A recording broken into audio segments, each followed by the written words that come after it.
Are you looking for real talk on love, marriage, parenting, and relationships? Join us every Thursday morning at 8 a.m. for Family Matters, a brand new show on Praise 87.9 FM. Hosted by Dwayne Uter, alongside Dr. Cheyenne O'Connor, a licensed clinical psychologist and relationship expert. We'll tackle the real issues that families face. Straight talk, expert advice, and live call-ins. Got questions? We've got answers. Tune in and let's build stronger families together. Family Matters, this and every Thursday on Praise 87.9 FM.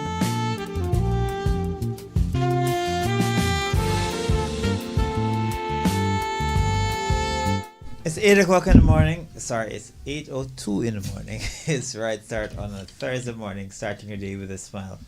We have our clinicians or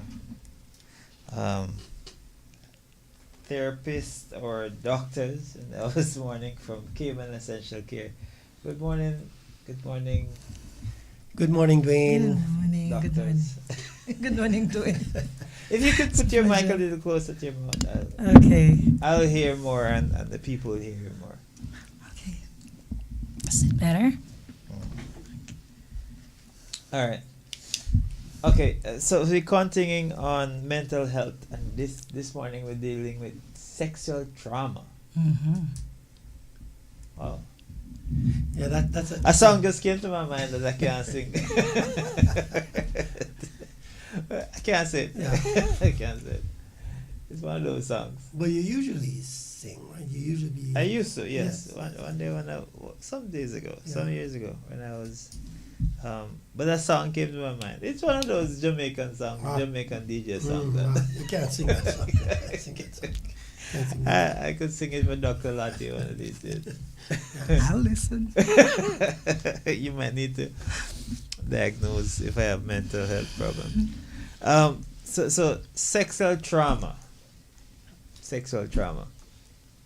And again, let me just remind our listeners, if you want to share in the conversation, give us a call at 945-9029 or send us a WhatsApp at 517-1122, or you can head on over to our YouTube channel. That is CIC Media KY, and leave your comments there. Sexual trauma. Tell me, is there sexual trauma in the family?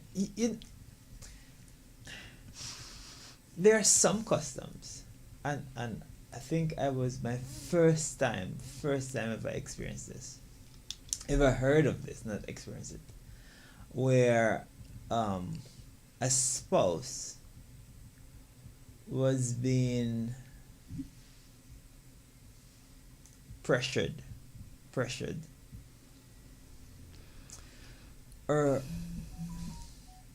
Her husband wanted to take another meal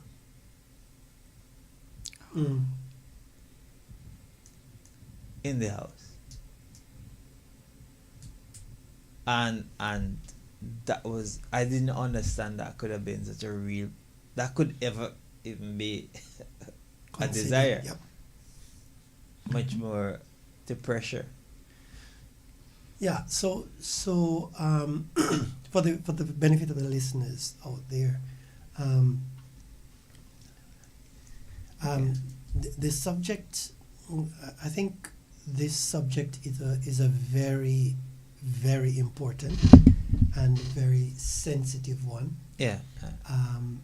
Because sexual trauma is widespread in our society, not just here in the Cayman society, but in many societies, and it takes different shapes and forms, and sometimes people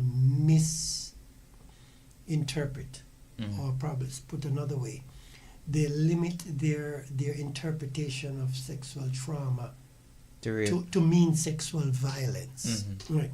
And sexual trauma can occur without violence. Somebody can be traumatized sexually without actual sexual violence, without anything physical or force. And so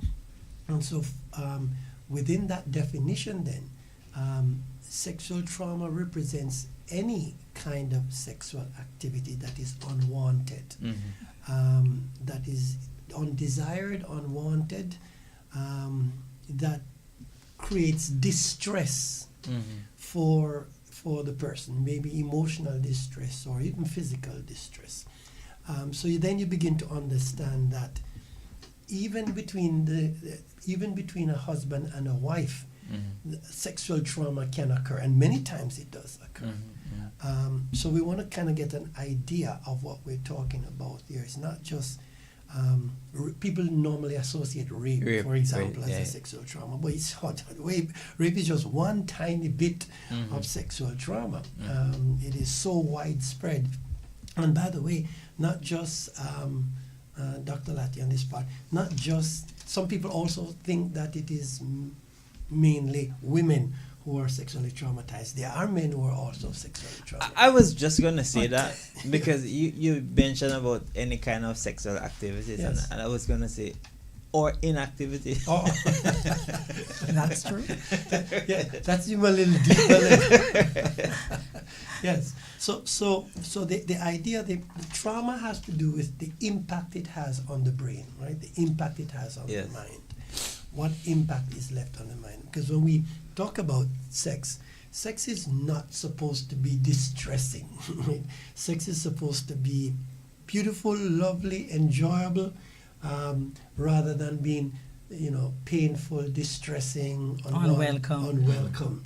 And so anytime sex moves from out of that welcoming, beautiful, experience into something that is unwelcome, unwanted, distressing, painful, hurtful, that brings shame and guilt and a whole long list of symptoms, we're dealing with sexual trauma.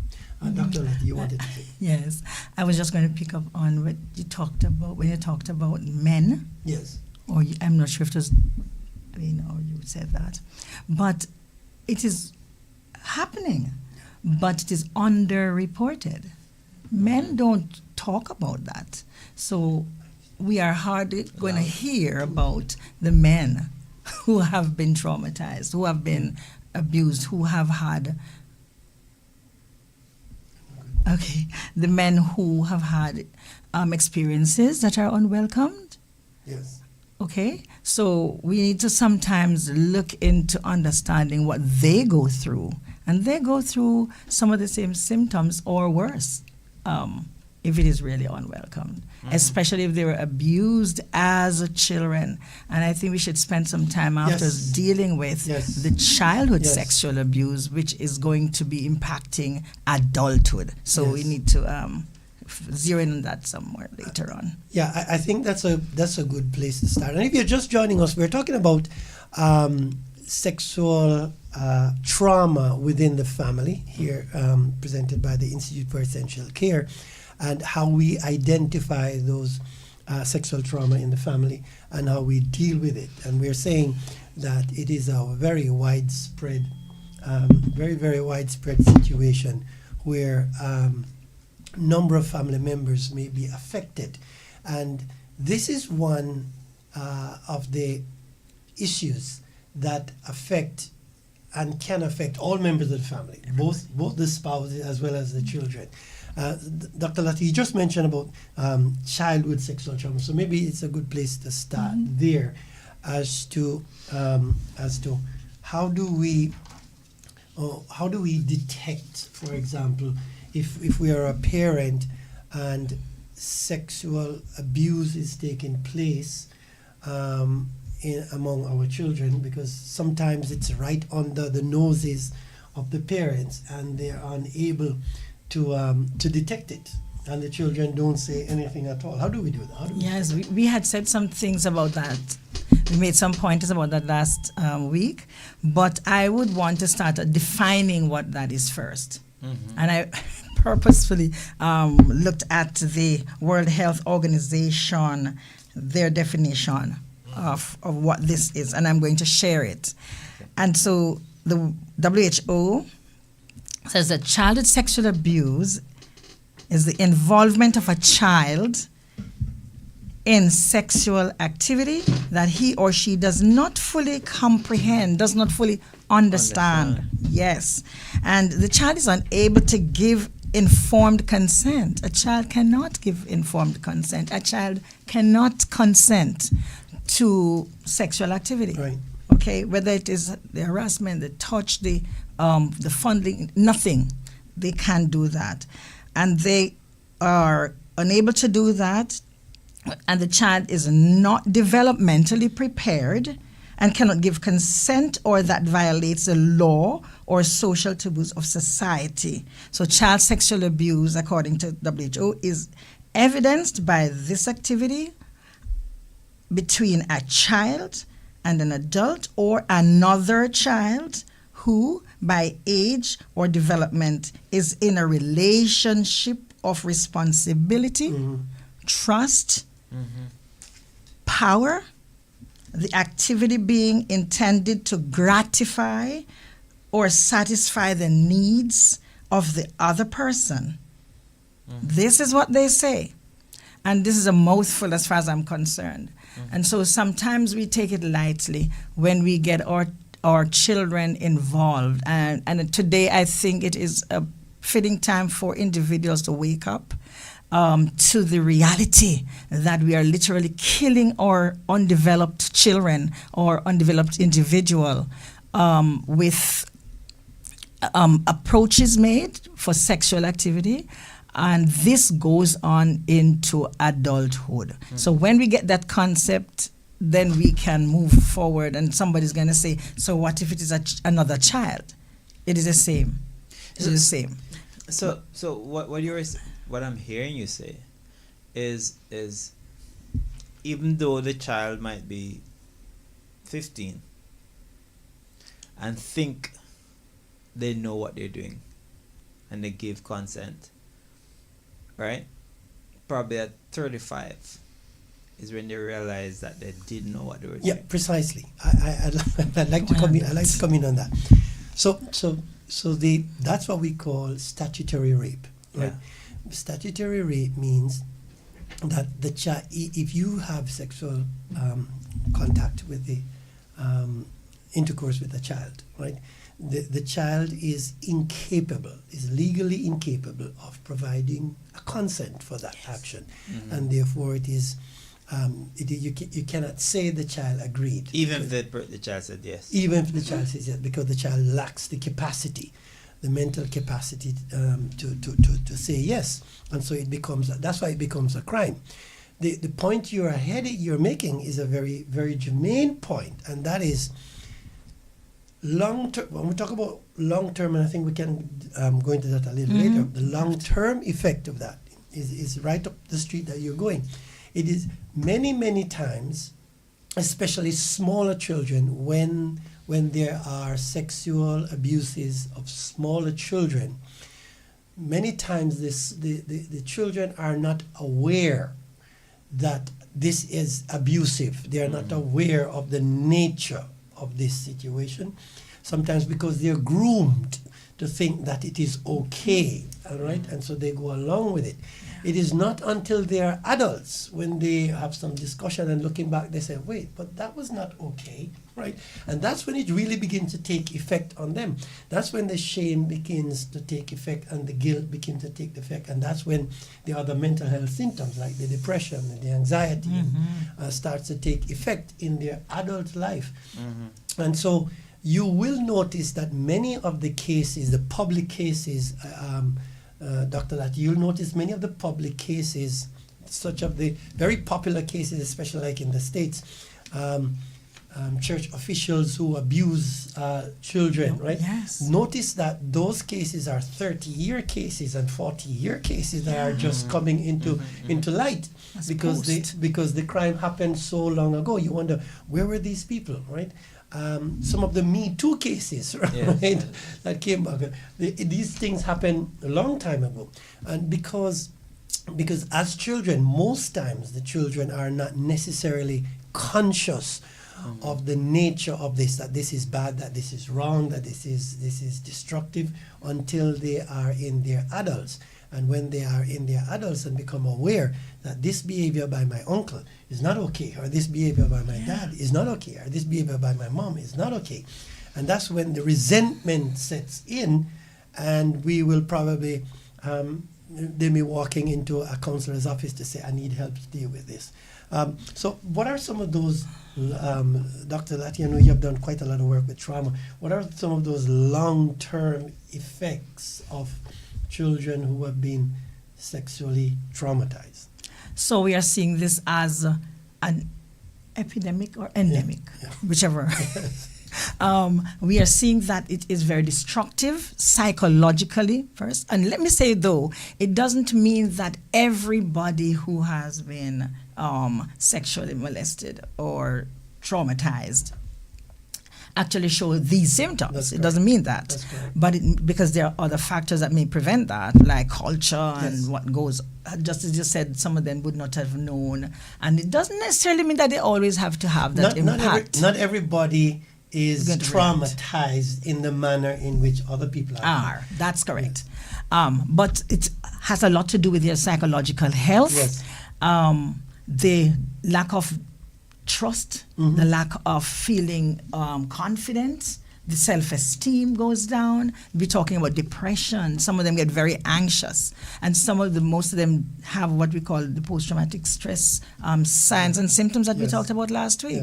Yes. So it goes very far away, and if we are observant, we notice that it will go over into marriage, into a relationship, and I think this is where we want to hit the ground this morning, is that these same individuals, as you alluded to, come over into adulthood, sick people. And the spouses don't understand or will not know that it is really illness. So we are talking about the sexual dysfunctions that can come up in marriage. And I think when we zero in on sexuality in that relationship, then we can have a lot of challenges, like persons who want to have some of these sexual disorders. And there's a long list of them that we could point out. But major is that the person may become resistant to having a sexual relationship, or they may become promiscuous, meaning they are overly sexualized or impulsively sexualized, right? There's a term for it. It's called impulsive sexual behavior disorder. It's a disorder. And there are some persons, they are suffering and no one will understand. It's not that they're bad. It's just that it's an outgrowth of their sexual trauma that they become overly sexualized, right? Or under. It's one or the other, or develop a range of these sexual disorders. And both of those extremes, this is very important, right? Because you see this so many times in relationships. Both of these extremes are problematic for a healthy romantic relationships, right? And so I think what needs to be said here is, within the family context, if there has been any sort of sexual trauma in the past, that is something that needs to be dealt with, because it manifests itself later into romantic relationships, into marriages, and some of the issues that some couples are dealing with, right? That they can't understand why this partner behave in this way, goes all the way back to sexual trauma. Could I touch on guilt? Guilt and shame, yes. Guilt and shame, that is another one, and that is something we cannot overlook. And people say, how we married so long, you're still shamed, shamed and so on. It's a warning sign that we need to look out for, that excessive guilt and shame and the relationship problem, not necessarily in the sexual part, but generalized, right? And I forgot to mention earlier, you asked, that they can develop personality disorders. Right. So being borderline personality disorder. Oh yes, is a major that's a big one. We'll come back to that personality disorder in a few minutes. But so if you're dating somebody, for example, or you married somebody who has been traumatized sexually, you can look for symptoms such as emotional dysregulation, right? The inability to control their emotions. Yeah, that's huge. You can look for things like hypervigilance. They become very, very sensitive to certain things. You can you may refer to it as my spouse is overreacting. I just touch her That's and right. she's overreacting. That's right. Is overreaction, because there are triggers, all right, and Yes. this is very important. Big thing. Because a person who's traumatized, right, has those triggers that will cause the person to relive those experiences. Yes. And if you don't know, sometimes the persons themselves don't know what the triggers are, right? It's only when perhaps they come into a counseling session and you start to work this through, they realize, okay, this is my trigger or that is my trigger. And I don't want you to lose your thought, Yes. Doc. I don't want you to lose it, but you just touched on a point Yes. that the individual is in this relationship. There is nobody to say that the individual is not being triggered by that husband or that wife. precisely. Or the person looks like, Yes. sounds like, have some resemblance. And this is, there's kind of, it may be said that the house, especially the husband, Yes. may say that, oh, maybe she has somebody else, right? But while the act is going on, the individual, because no experience we have is wasted, can reflect Yes. and zone out. Zone out And the person, completely. how you just lie Yeah. down like a dead log. Right. But the person is absent Yeah. in here. Because Because they're- they're going back they're into the going back, they're experience triggered, because yes. this is what they're experiencing Yes, now. yes. All right? Or they avoid it altogether Yeah. because it's going to keep on reminding them of what, especially if the person looks like, sounds like, or have any similarities. I want to expand on that Yes. a little. Looks like, sound like, are having any form of similarity. What is important for folks to understand is how widespread the triggers can be. There are cases in which the very cologne. Yes. So you don't look like, You don't sound smell like. but just one time you wear this color. Yes, That's a trigger. Right. If, for example, a woman was raped, let's say a woman was raped, or the woman was molested by a particular person Yes. who has a particular cologne over that period of time, even as a child, and you remember smelling that cologne, the brain, by association, right, associate that smell with that behavior, with that action, with that Yes. experience.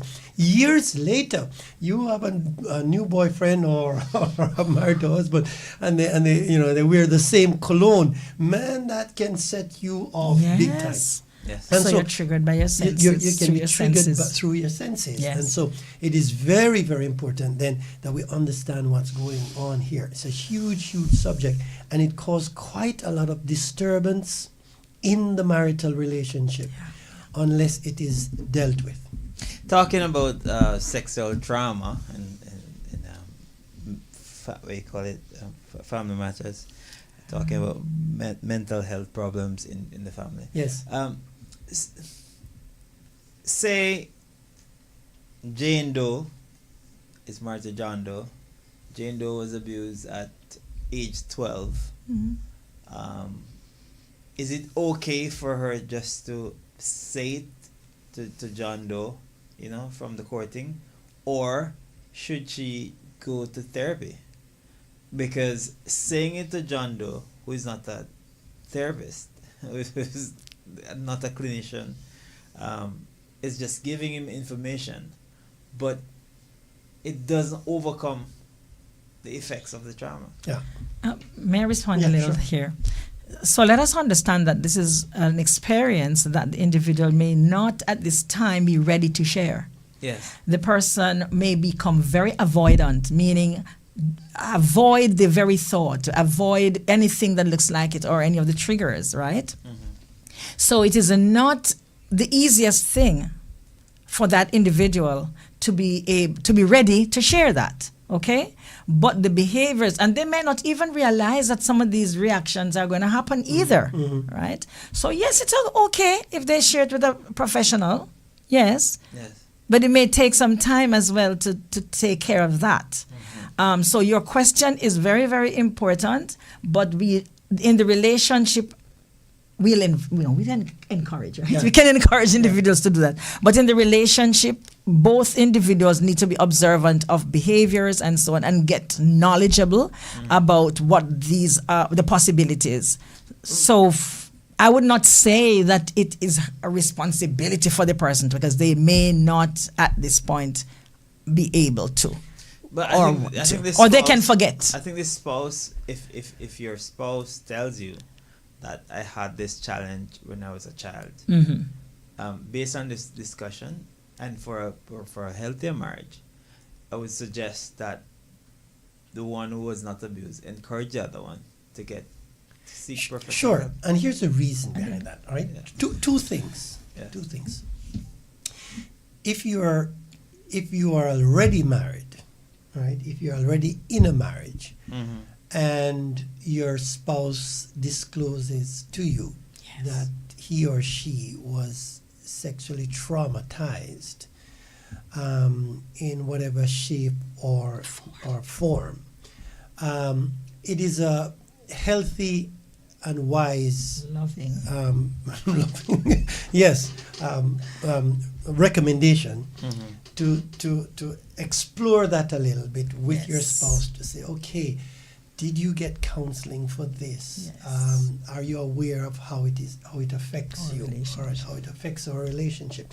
Because very likely it may not, but more than likely that the symptoms of it, the effects of it, is Yes. manifesting itself inside the relationship. Yes. Yes. Right? Yes. Yes. So it is wise to, if I was married to somebody and the person says, as a child I was exposed to sexual trauma. Yeah, it's a wise thing to explore that a little more, to say, okay, do you know how that has affected you? Are you aware of it? No, I'm not too sure. Have you been to therapy on this? Because some of the issues that we may be having, right, may be related to that. And so that creates clarity in the relationship. And in that case, I would strongly recommend that both persons, people, yes, Yes. yeah, this is not an individual person you send to the doctor, that both persons go to this session, to the counseling, so that the other party Understand how yes, to deal can with. understand how to deal with these symptoms. right? Definitely. So that's what I would strongly recommend. Yes. Now, if And not to force or label, precisely but lovingly. relate to that. Now, if the couple is not yet married, if you're just starting to date, it is going to be important that you choose when to say what has happened to you in the past, right? You really don't want to disclose those private aspects of your life too early when there is no certainty of this relationship. So yeah, right. So Yeah.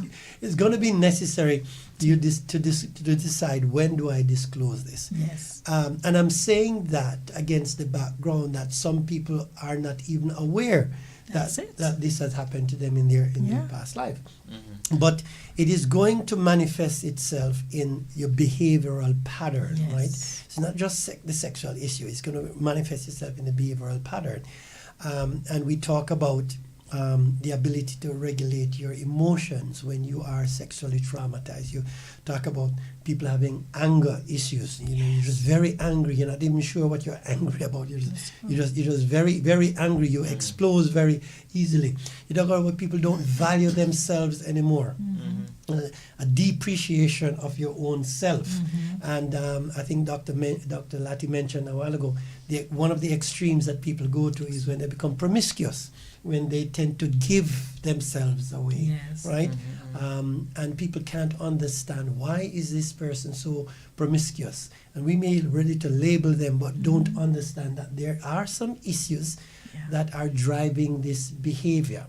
And it is a very common symptom. Promiscuity is a very common symptom of childhood sexual abuse. So too is the other extreme, where it is referred to as frigidity. For example, you may start a relationship, you want to have a healthy marriage, but as soon as you become close to the intimate, you can't go any further. You shut down completely, and you don't know why you shut down completely. Your partner does not understand why you're shutting down completely, and it really, that also traumatizes you. Yes, yes. So it is really a severe damage that can be done to a mind when a person is sexually traumatized. And it's so very complex, and it is not so easily understood. And I think it's great that we're talking about it Yes. this morning. And just to know that it is not one stop, right? Even in the same relationship, you alluded to it a while ago, in the same relationship, this person, just as simple as a touch, the spouse is not even able to touch. Yeah. The person gets, like, would they say, my body cringes? Yes. Yes, it's uncomfortable. Just a simple touch. And then the person, oh, you have somebody out there. Right. No, it is that the individual does this as a sign. Something is going on, right? Something is wrong. So we need to take a look at that and help as best we can. Because there's a trauma-focused, there's trauma-focused therapy. There are others, the help is available. So we need to access the help. As best we can to work through some of this traumatic experience. And earlier on, we talked about if the person will speak.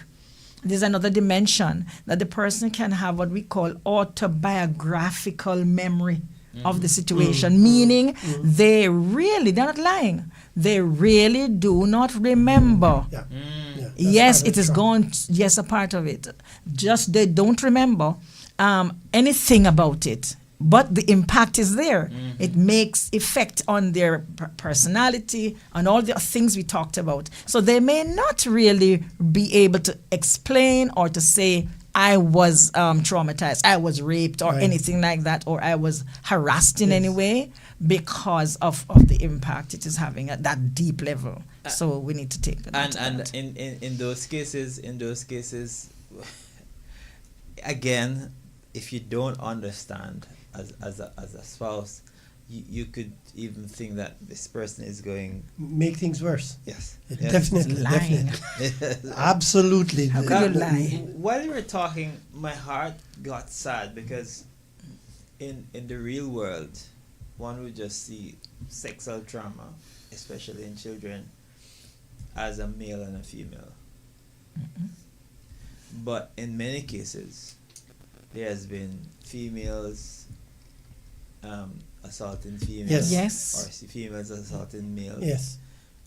Males assaulting males, and it's sad because I know persons. Well, yes, I know of persons who have gone through their lives.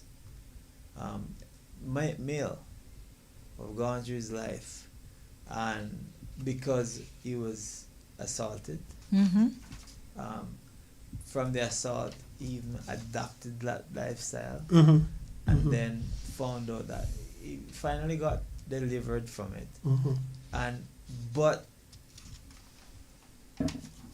what I would say, a good man wasted, because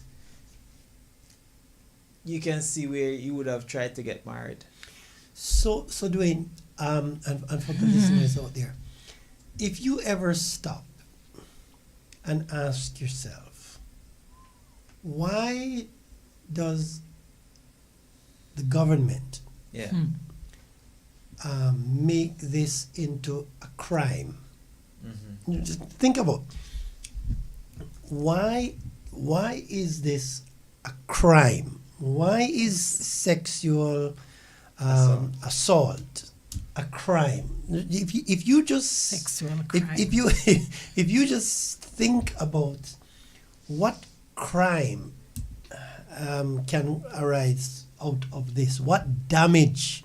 See, when something becomes criminal, it implies that there was severe damage as a result of that, right? Financial crime, there's a financial loss, murder or grievous bodily harm or any such crime. Once there's a crime, there's a damage. And you ask the question, if sex is something that people enjoy so much, then how does it become A crime. a crime when it happens between these two people? But when it happened between these two people, Is it? it isn't, right?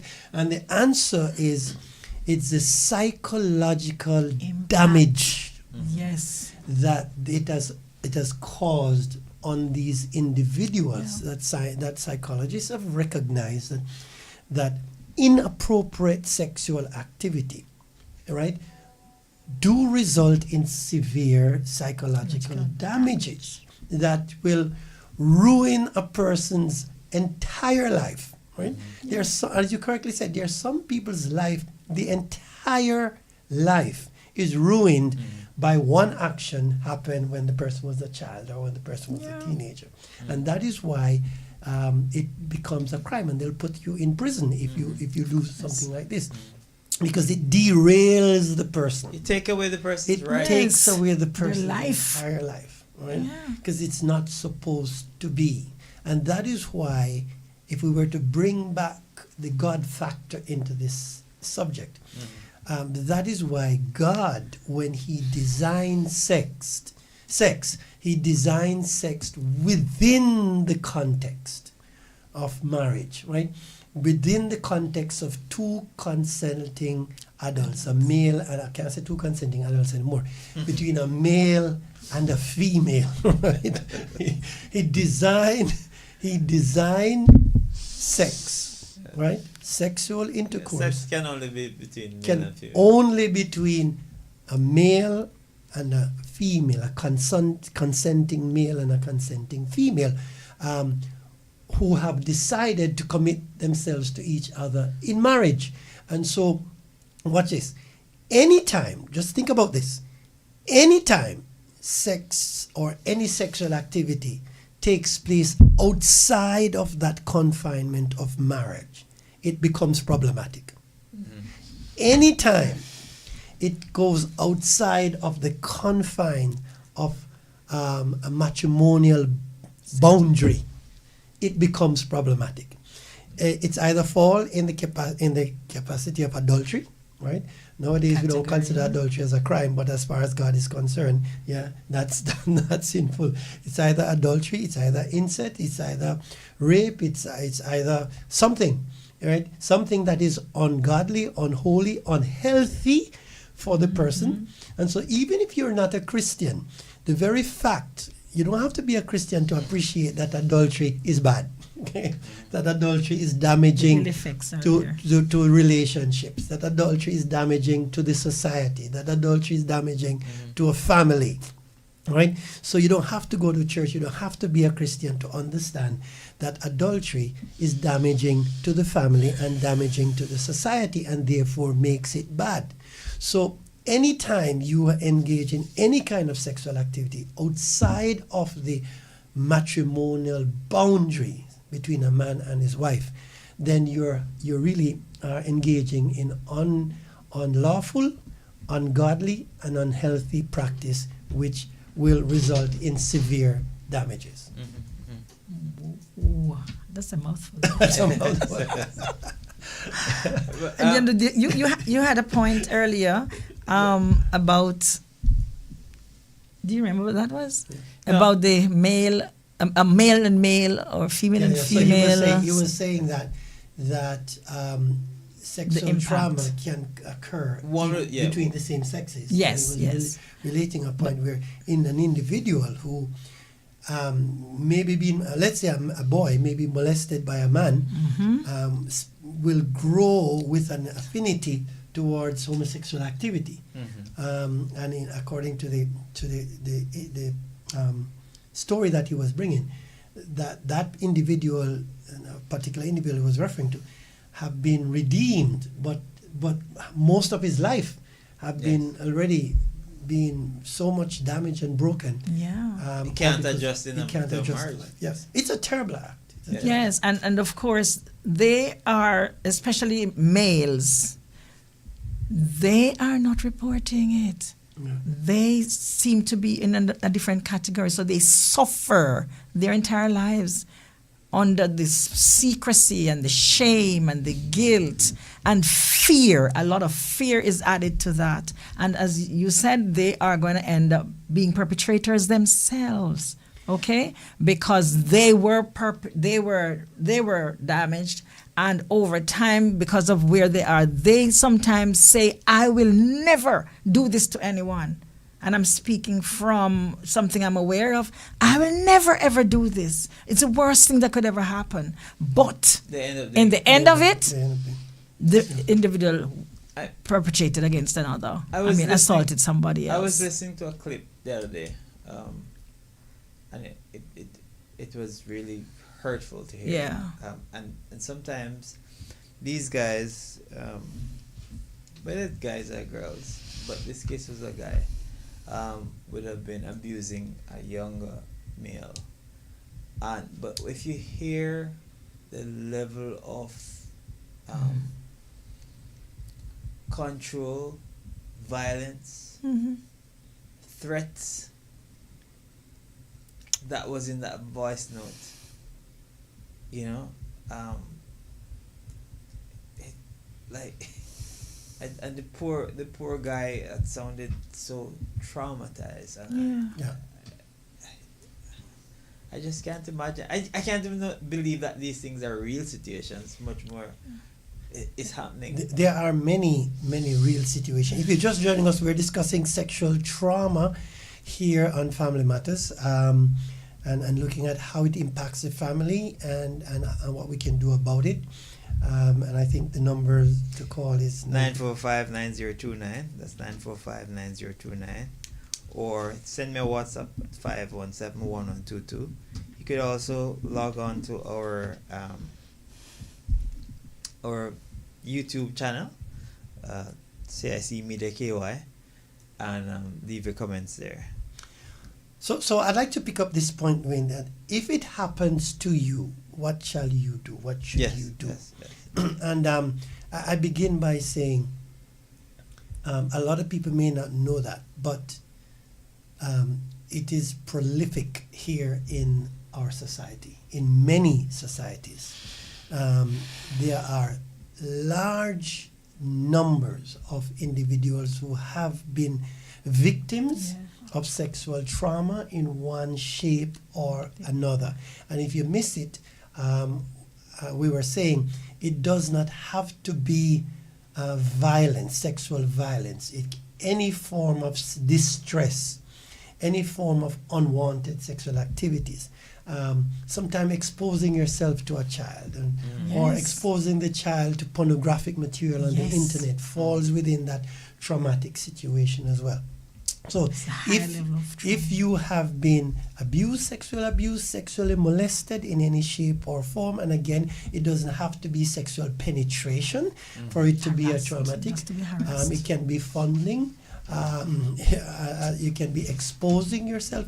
Any kind of sexual trauma that you have been through, if you have experienced that as a child or as a teenager, I am saying it is important for it to be addressed, because very likely it will have some form of effect on your life, on the quality of your life down the road. So what do you do then?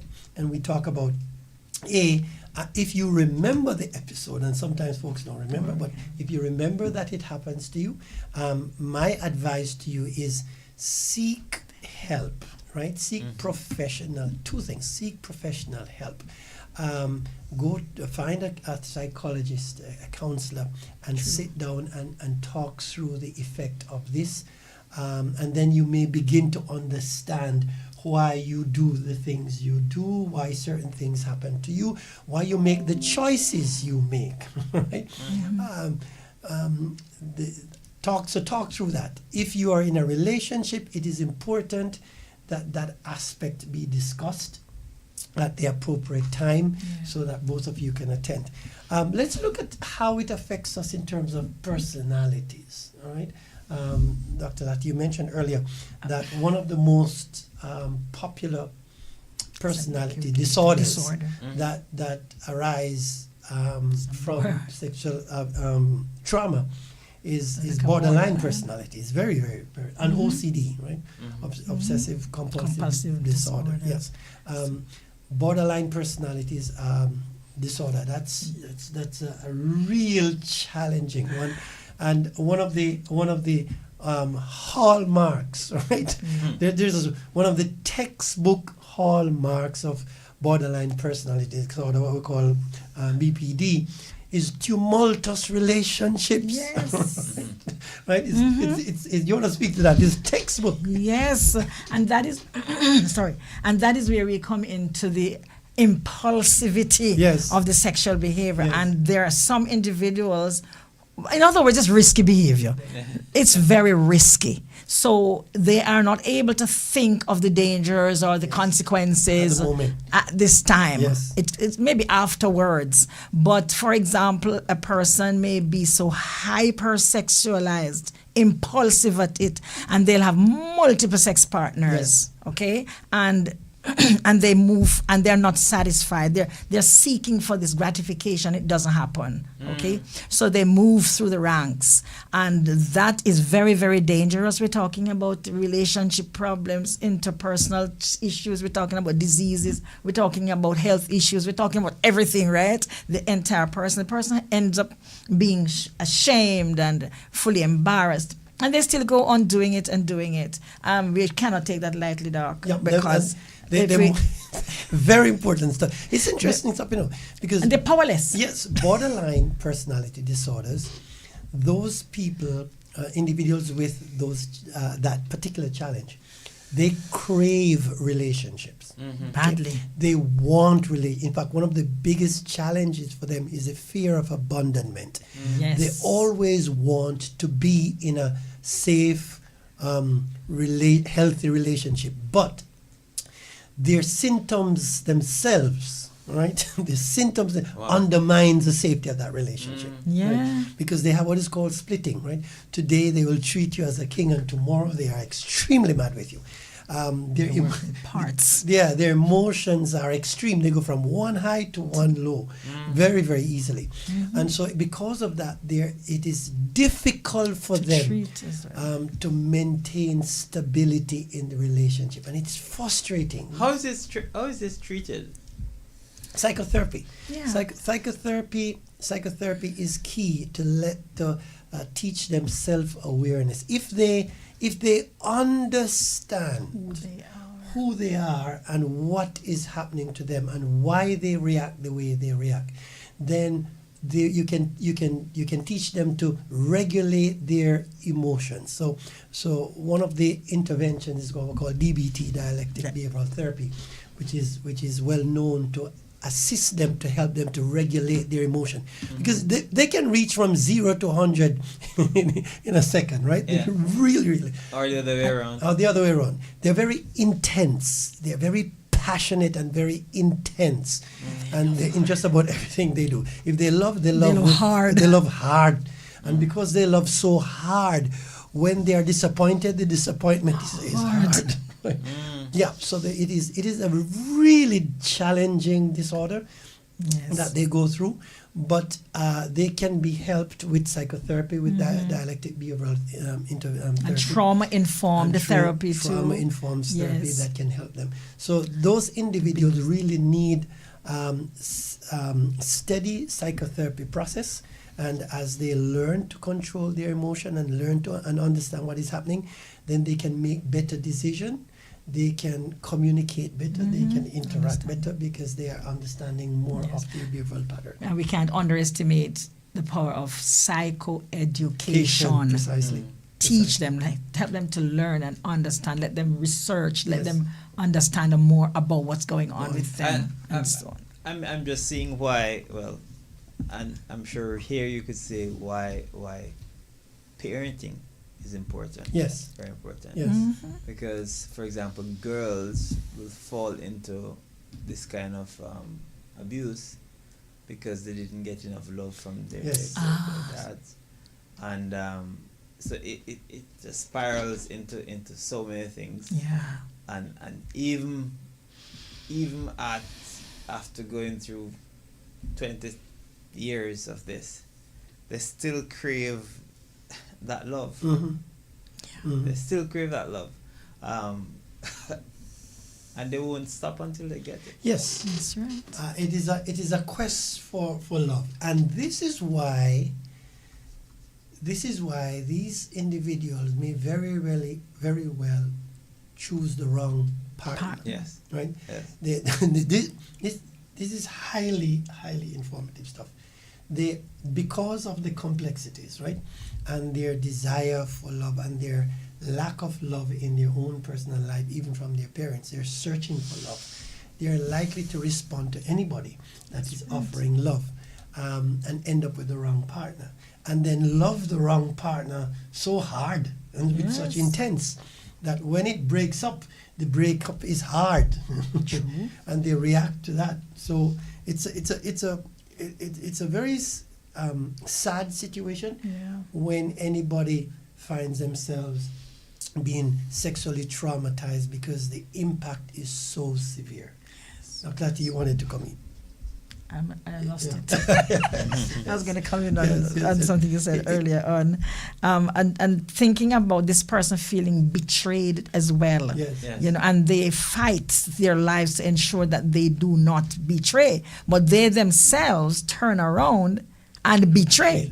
Because that's what happened to them first, or they feel that they were stigmatized, right? All of these are factors that happen because they were traumatized earlier on, and they feel that they are no good and they're less than. So what they do, they also aspire to be the person who they don't want to be. It's kind of weird, right? They feel that they are powerless too. To get anything, so they push to the limit, right? And the same borderline person may end up heading towards porn, or the person who's traumatized. Let me say that may depend on porn for different reasons, and that's a high level where they're saying, okay, I am not exposing myself to a real person because the real person hurt me. So the direction I go to the picture. Okay? And I think I am enjoying myself without the fear of being abused. Right? And this can escalate because it gets higher and higher, and then if they're looking for satisfaction, they're never gonna get it. So they go worse and worse and worse. So it's very complex. It's very complex when we think about it. There is an aspect of persons with this kind of borderline personality that I want to zero in on, and it's how others treat them, how they are treated by others. Because they don't understand. They have gotten really bad names. Yes. There was, every time you read the Bible, you realize that God made sure that there was nothing left without leaving an example. I'm sure Mary would have been one of those persons with that boy. Come on with it. That's a good one. Oh my! I'm sure she had that personality, that borderline, right? Maybe she did. And there was a point where she was brought to Jesus. Yes. She was healed. Yeah, that's a good That's character in the powerful. Bible that you could probably associate that with. But there's help for individuals. There are many borderline personality disorder individuals with that disorder who have lived a good life because they get help early. Yes. Yeah. They have learned to manage their symptoms, and they are very productive. These individuals are very productive. They have high energy, and they if helped early, they can use their energy for productive sources. People, they are very very loving people, very caring people. They just do it with an extra amount of effort, and so people who are in a relationship with them have to protect their heart. They always seek validation. They are seeking validation. They are seeking safety. They are triggered. They are easily triggered by any sign of infidelity.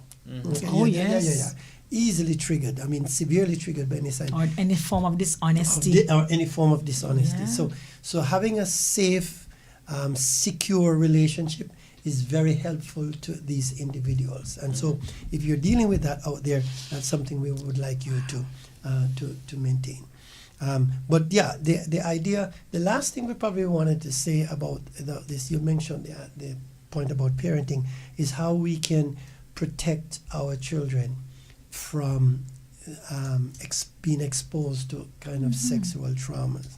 And again, we would like to make the point that nowadays it takes very subtle forms. Yes. And I am particularly concerned about the prolific usage of cell phones to young children Yes. with full internet availability, Oh, and the introduction of pornography to many of our young children that That's parents abuse. are not aware of, because I do know if most parents, if they are aware of it, they'll take action.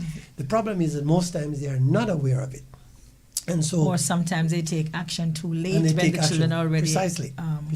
hooked. So we do have situations where children are very sexualized from early, and this is likely to create problems down the road. So it is very, very important subject that we try and protect our children from premature exposure Yes. to unsavory and unhealthy sexual activities. And by doing that, you really are saving the quality of their life down the road.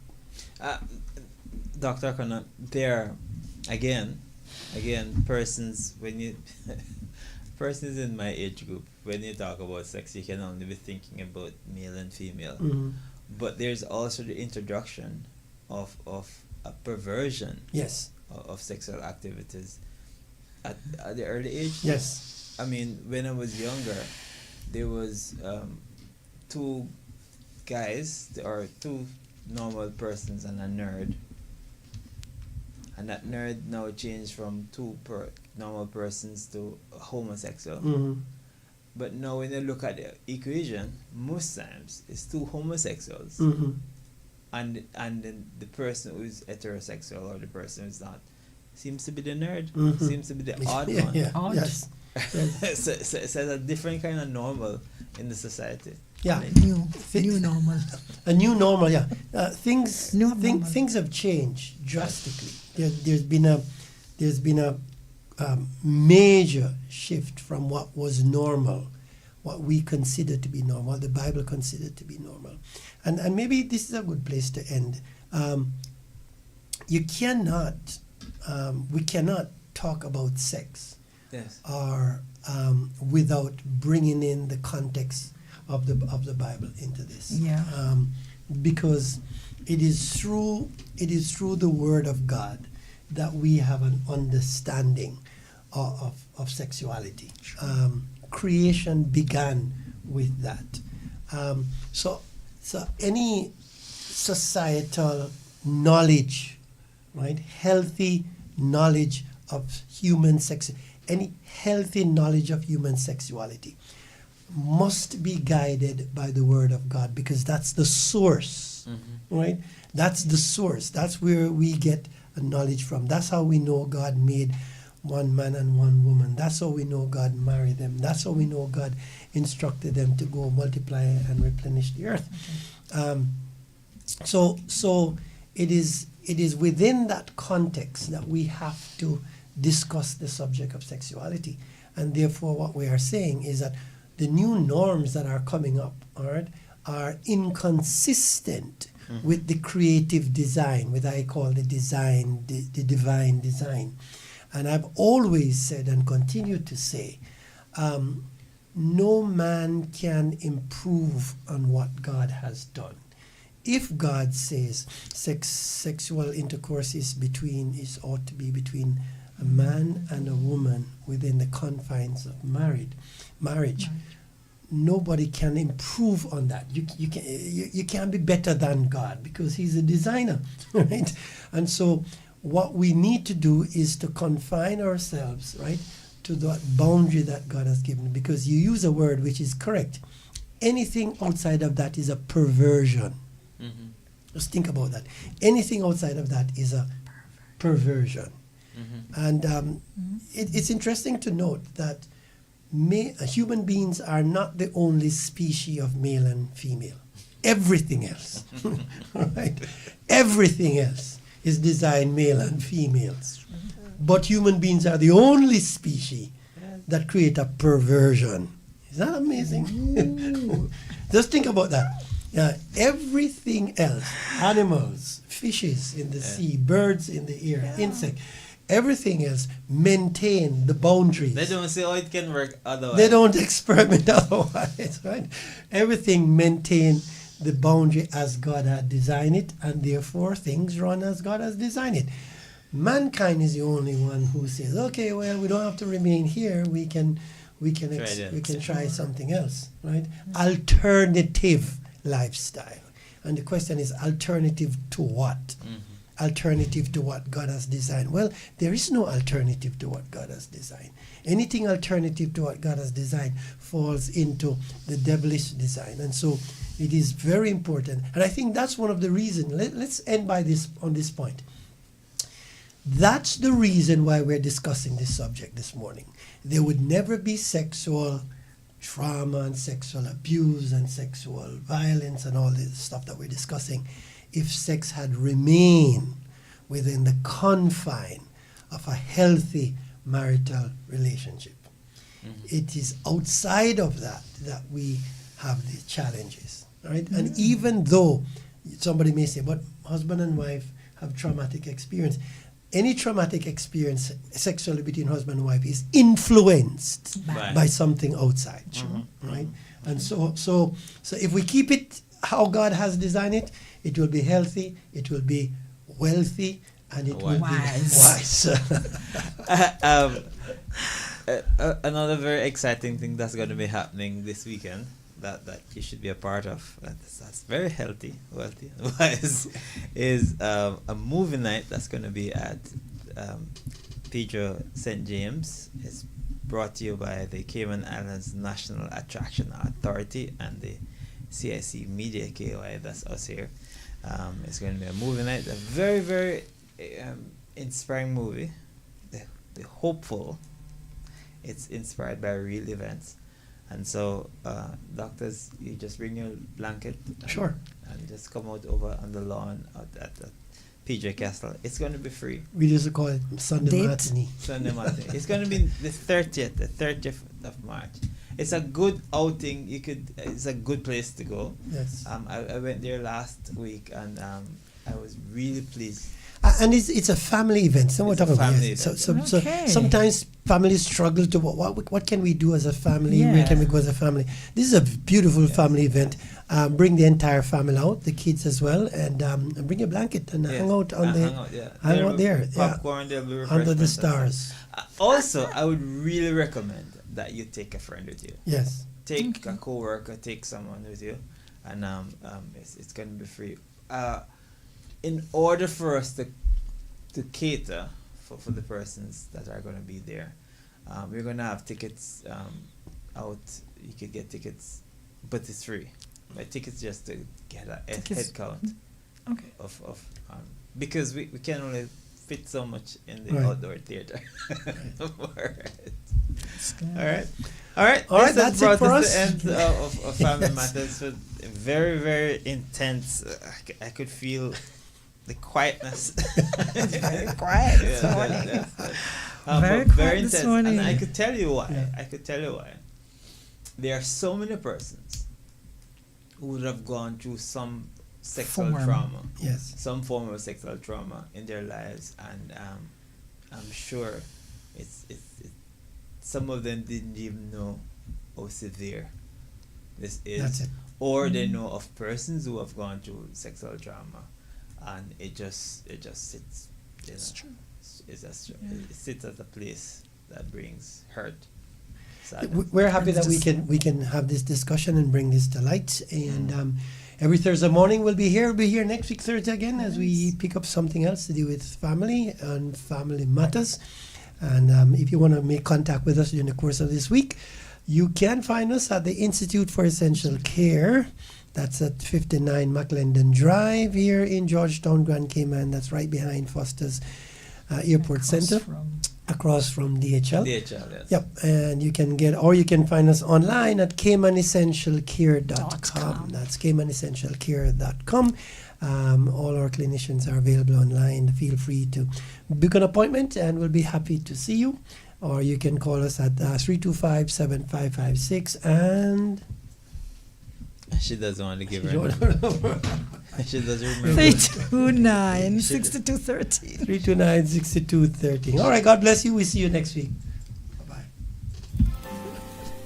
Are you looking for real talk on love, marriage, parenting, and relationships? Join us every Thursday morning at 8 a.m. for Family Matters, a brand new show on Praise 87.9 FM. Hosted by Dwayne Uter, alongside Dr. Cheyenne O'Connor, a licensed clinical psychologist and relationship expert. We'll tackle the real issues that families face. Straight talk, expert advice, and live call-ins. Got questions? We've got answers. Tune in and let's build stronger families together. Family Matters, this and every Thursday on Praise 87.9 FM.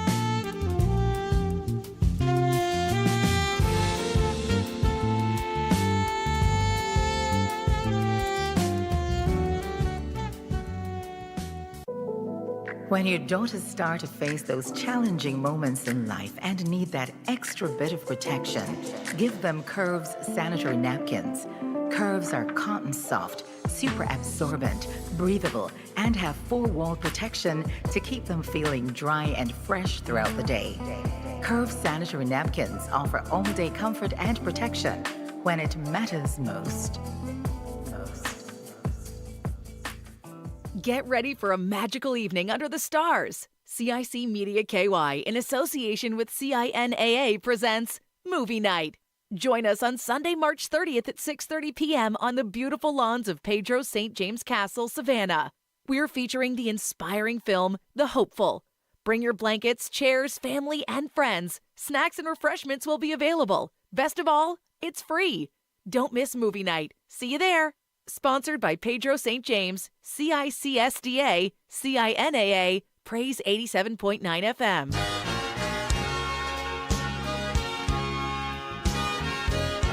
The Berea Seventh-day Adventist Church invites you to an unforgettable worship experience at its 12th anniversary choir festival on Saturday, March 29th at 4 p.m. under the theme, God is Still Doing Great Things. This will be held at King's Seventh-day Adventist Church. Join us as choirs from across the Cayman Islands unite in powerful praise to the King of Kings. Be inspired by a dynamic message from international speaker Cheyenne O'Connor. Bring a love offering in aid of our church building.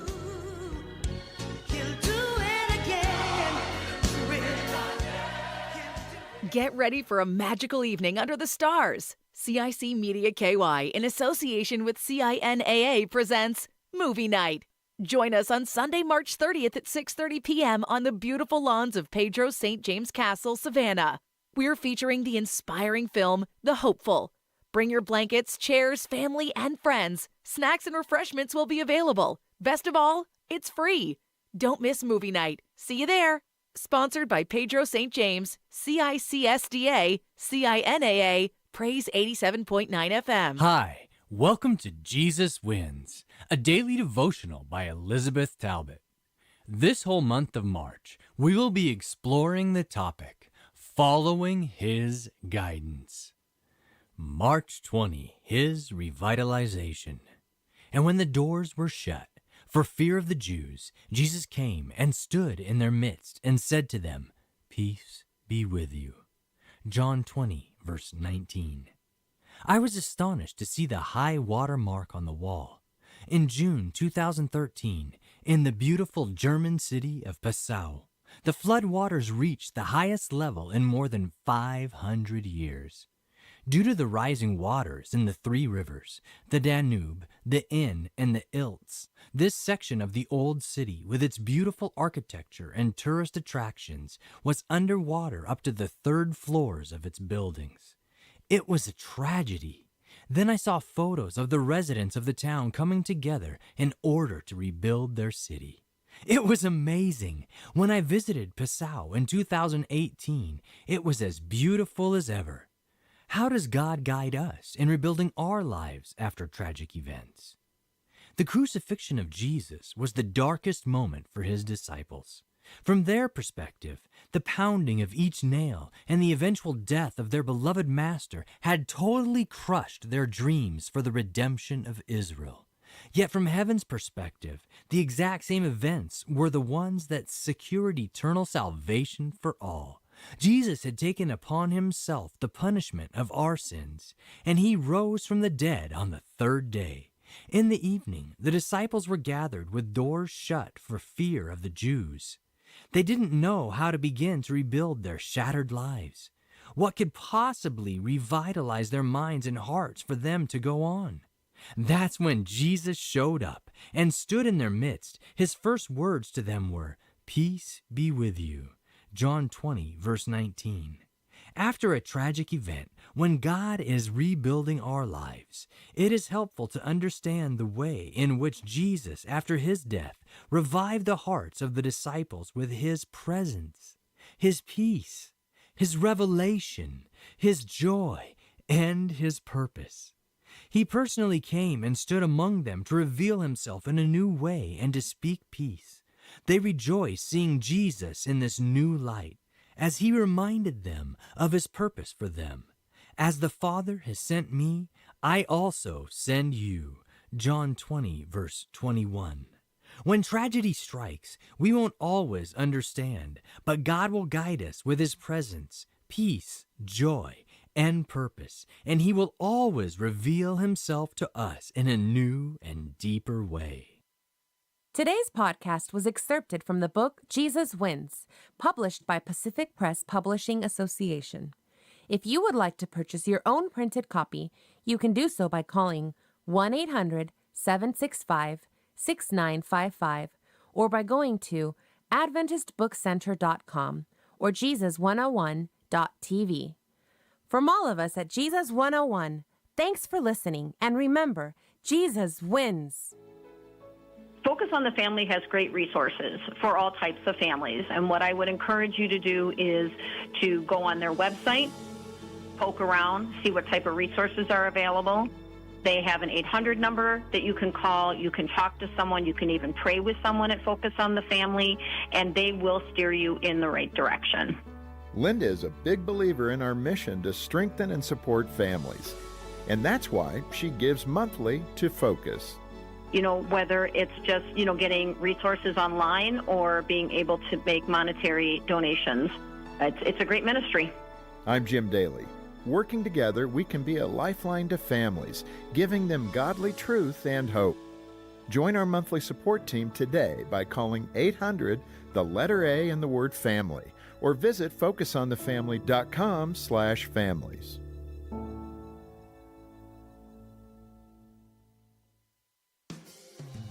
Men and women are just different. I like to eat at restaurants like the Olive Garden. I like to eat at restaurants like Kentucky Fried Chicken. I like frozen yogurt. Yogurt is a joke. And it's a joke.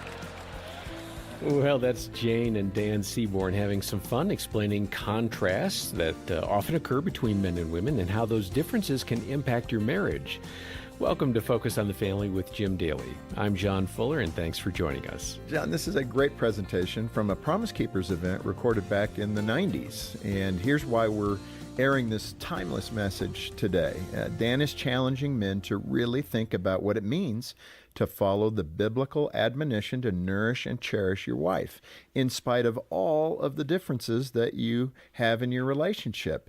Let me quickly set up the visuals for you. Dan is speaking at a large stadium filled with men, and on stage he has a candle burning, and the flame represents a marriage. Later on, you'll hear him use a squirt gun and fire extinguisher as he explains how that marriage flame can be extinguished. Yeah, Dan is very creative on the stage, and Dan Seaborn, for that reason, is a much sought-after speaker. He's an author and the founder and president of Winning at Home. Jane Seaborn is a former math teacher who enjoys coaching women to love their husbands in practical ways. And here now are the Seaborns on today's episode of Focus on the Family. I want to tell you guys that yesterday, I'm going to do a little confession before I start. Yesterday, I wasn't a good husband. My wife and I flew down here. I've been traveling, Alabama, other places. She's sitting right here. She's going to do something in a minute with me. You'll meet her, Jane. This week, I've been up 3 or 4 nights this week till 1:30 dealing with issues. I'm tired. I'd like to go home and not have issues for a few days. And some of you are sitting here and you got like big burdens about you. You'd love to bottle up what you felt this weekend and take it home. It didn't start out there, did it? I mean, See, I remember thinking and hearing about marriage and family and going, oh man, when we get there, that's going to be fun and easy. Oh my goodness. Because I remember the first girl I ever dated, I thought I was going to marry. That's the unity candle that represents unity. I thought I was going to get the unity candle with the first girl I ever liked. And I remember I liked her a lot. And I struck the match. I struck the match with her that I thought was going to get to the unity candle. I thought I was going to marry that girl. I struck that match and it started burning and it burned out. I didn't get to the unity candle with her. Didn't make it. And then I left first grade, and then third grade I met Tina Harrison, old Tina Harrison. I grew up in South Carolina. She's a little South Carolina girl, and I thought I was going to get the unity candle with Tina, but I didn't make it. It burned out. And I kept striking matches just to watch them burn, country song, and you know, I didn't know it at the time, but a girl named Jane was striking matches too. And finally, one day, I'm going to tell you how I met Jane, because one of the things I want you guys to know is I'm one of you. You sometimes see speakers get up here on stage, and you probably have this thought like, oh, he wrote a book. Let me say something about people that write books. Whoop-de-doo. It just means that somebody did something and helped them get it there, okay? That don't make you squat. But I want you to know, I am just like you. I struggle just like you. That's what I want you to see.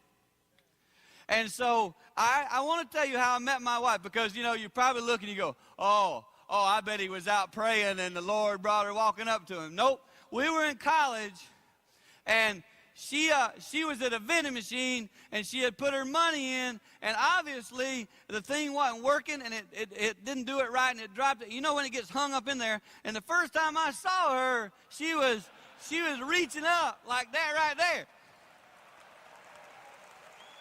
And I walked up, my buddy David Hyatt was walking. It's a true story. I don't lie when I speak, okay? I'm walking with my buddy David. I said, whoa, whoa, whoa. And I looked over, and this girl, I didn't know who it was at the time, but she was standing there getting that thing out of that vending machine. And I said to David, I'm going to go over there and help that girl, and if the front matches the back, we're good to go. That's what I said. So don't walk up to me and say, oh, Mr. Spiritual Guru.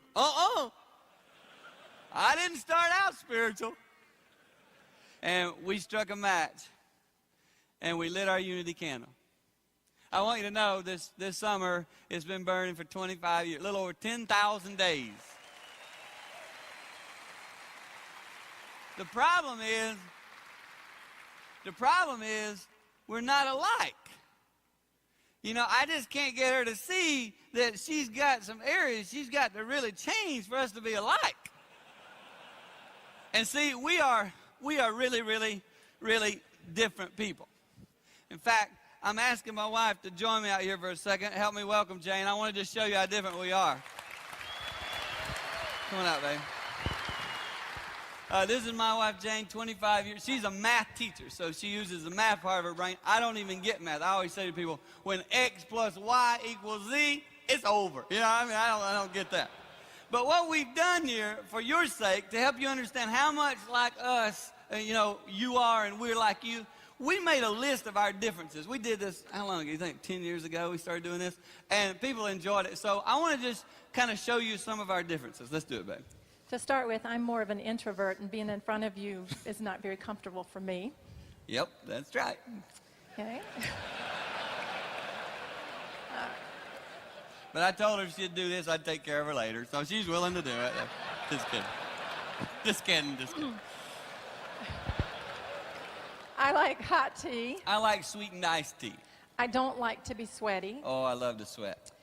To me, yellow lights mean you're supposed to stop. To me, yellow lights mean floor it, baby, floor it. He drives way too fast. She drives way too slow. And I keep both eyes on the road when I'm driving. I keep both my eyes on her when I'm driving.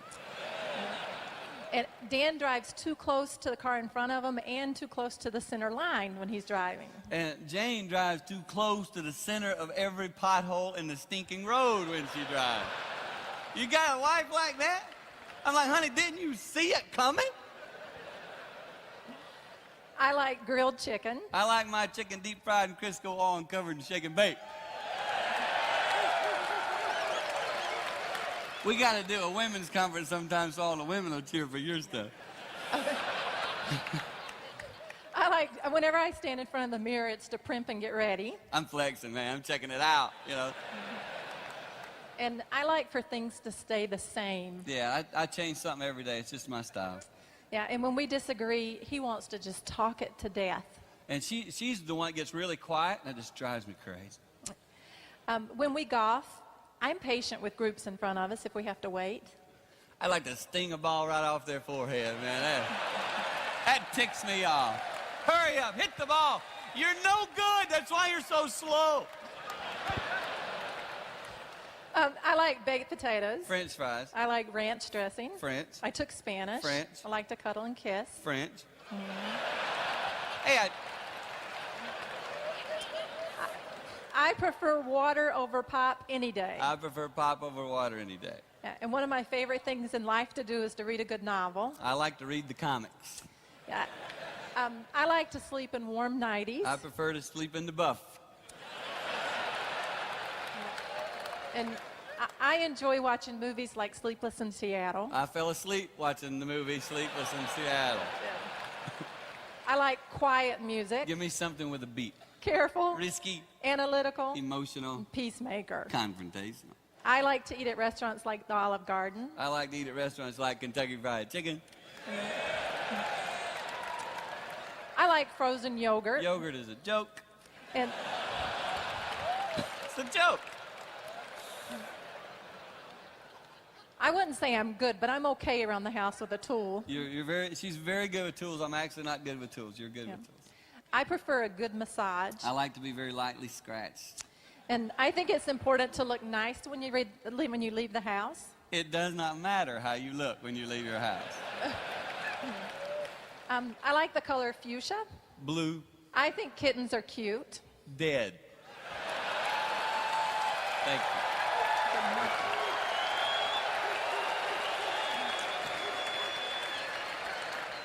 I always iron my clothes. Wrinkles are cool. I love to watch shows like CSI.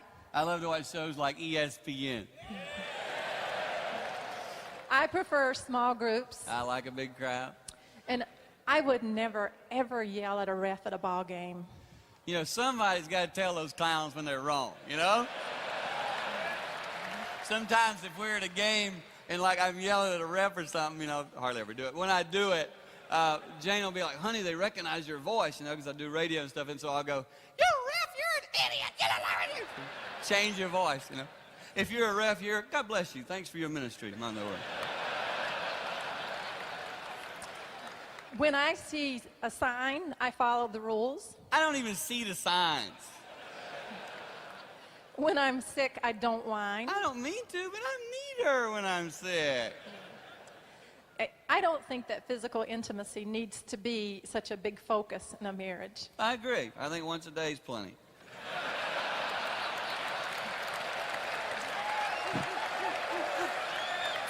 Okay. I don't have a lot of time. It's going to be your afternoon if we get out of here late. Sometimes his parents drive me crazy. Ditto. I will stop and ask for directions. God had blessed me with an internal compass.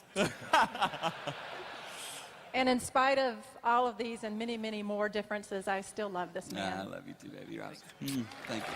Take that. Thank you. Well, I share that with you on purpose because I want you to know before I share what I'm about to say about this candle, before I tell you how to keep it burning, before I tell you what Satan's trying to do to put yours out, I want you to understand you're not looking at a couple that just get in their home and just everything flows along. Like, no, not at all in the Seaborn home. I told you I was up 3 or 4 nights this week till 1:30, okay? You get it? I got a 21-year-old, an 18-year-old, a 16-year-old, and a 12-year-old. We got issues in our house. You get it? Okay? So I'm trying to help you understand I relate to your life. And so what I have to do is instead of saying, Dan's got the answers, instead of saying that, I want to show you what's happening in our society. I want you as a group of guys to step back for a second, and I want you to look at your life. Because some of you are 12 and you're striking matches. Some of you are 21 and you're thinking about that girl. You're dating her and you're really close to asking her. Some of you have been through 5 divorces. I don't know, but somebody here's been divorced 5 times, and you're going, what's wrong with me? How can I do it? Well, the first thing I want you to know is that candle that's burning up there, I want you to get this. This is real important. You got to step back and see it. We think that marriage is about us, like me and Jane. It's not.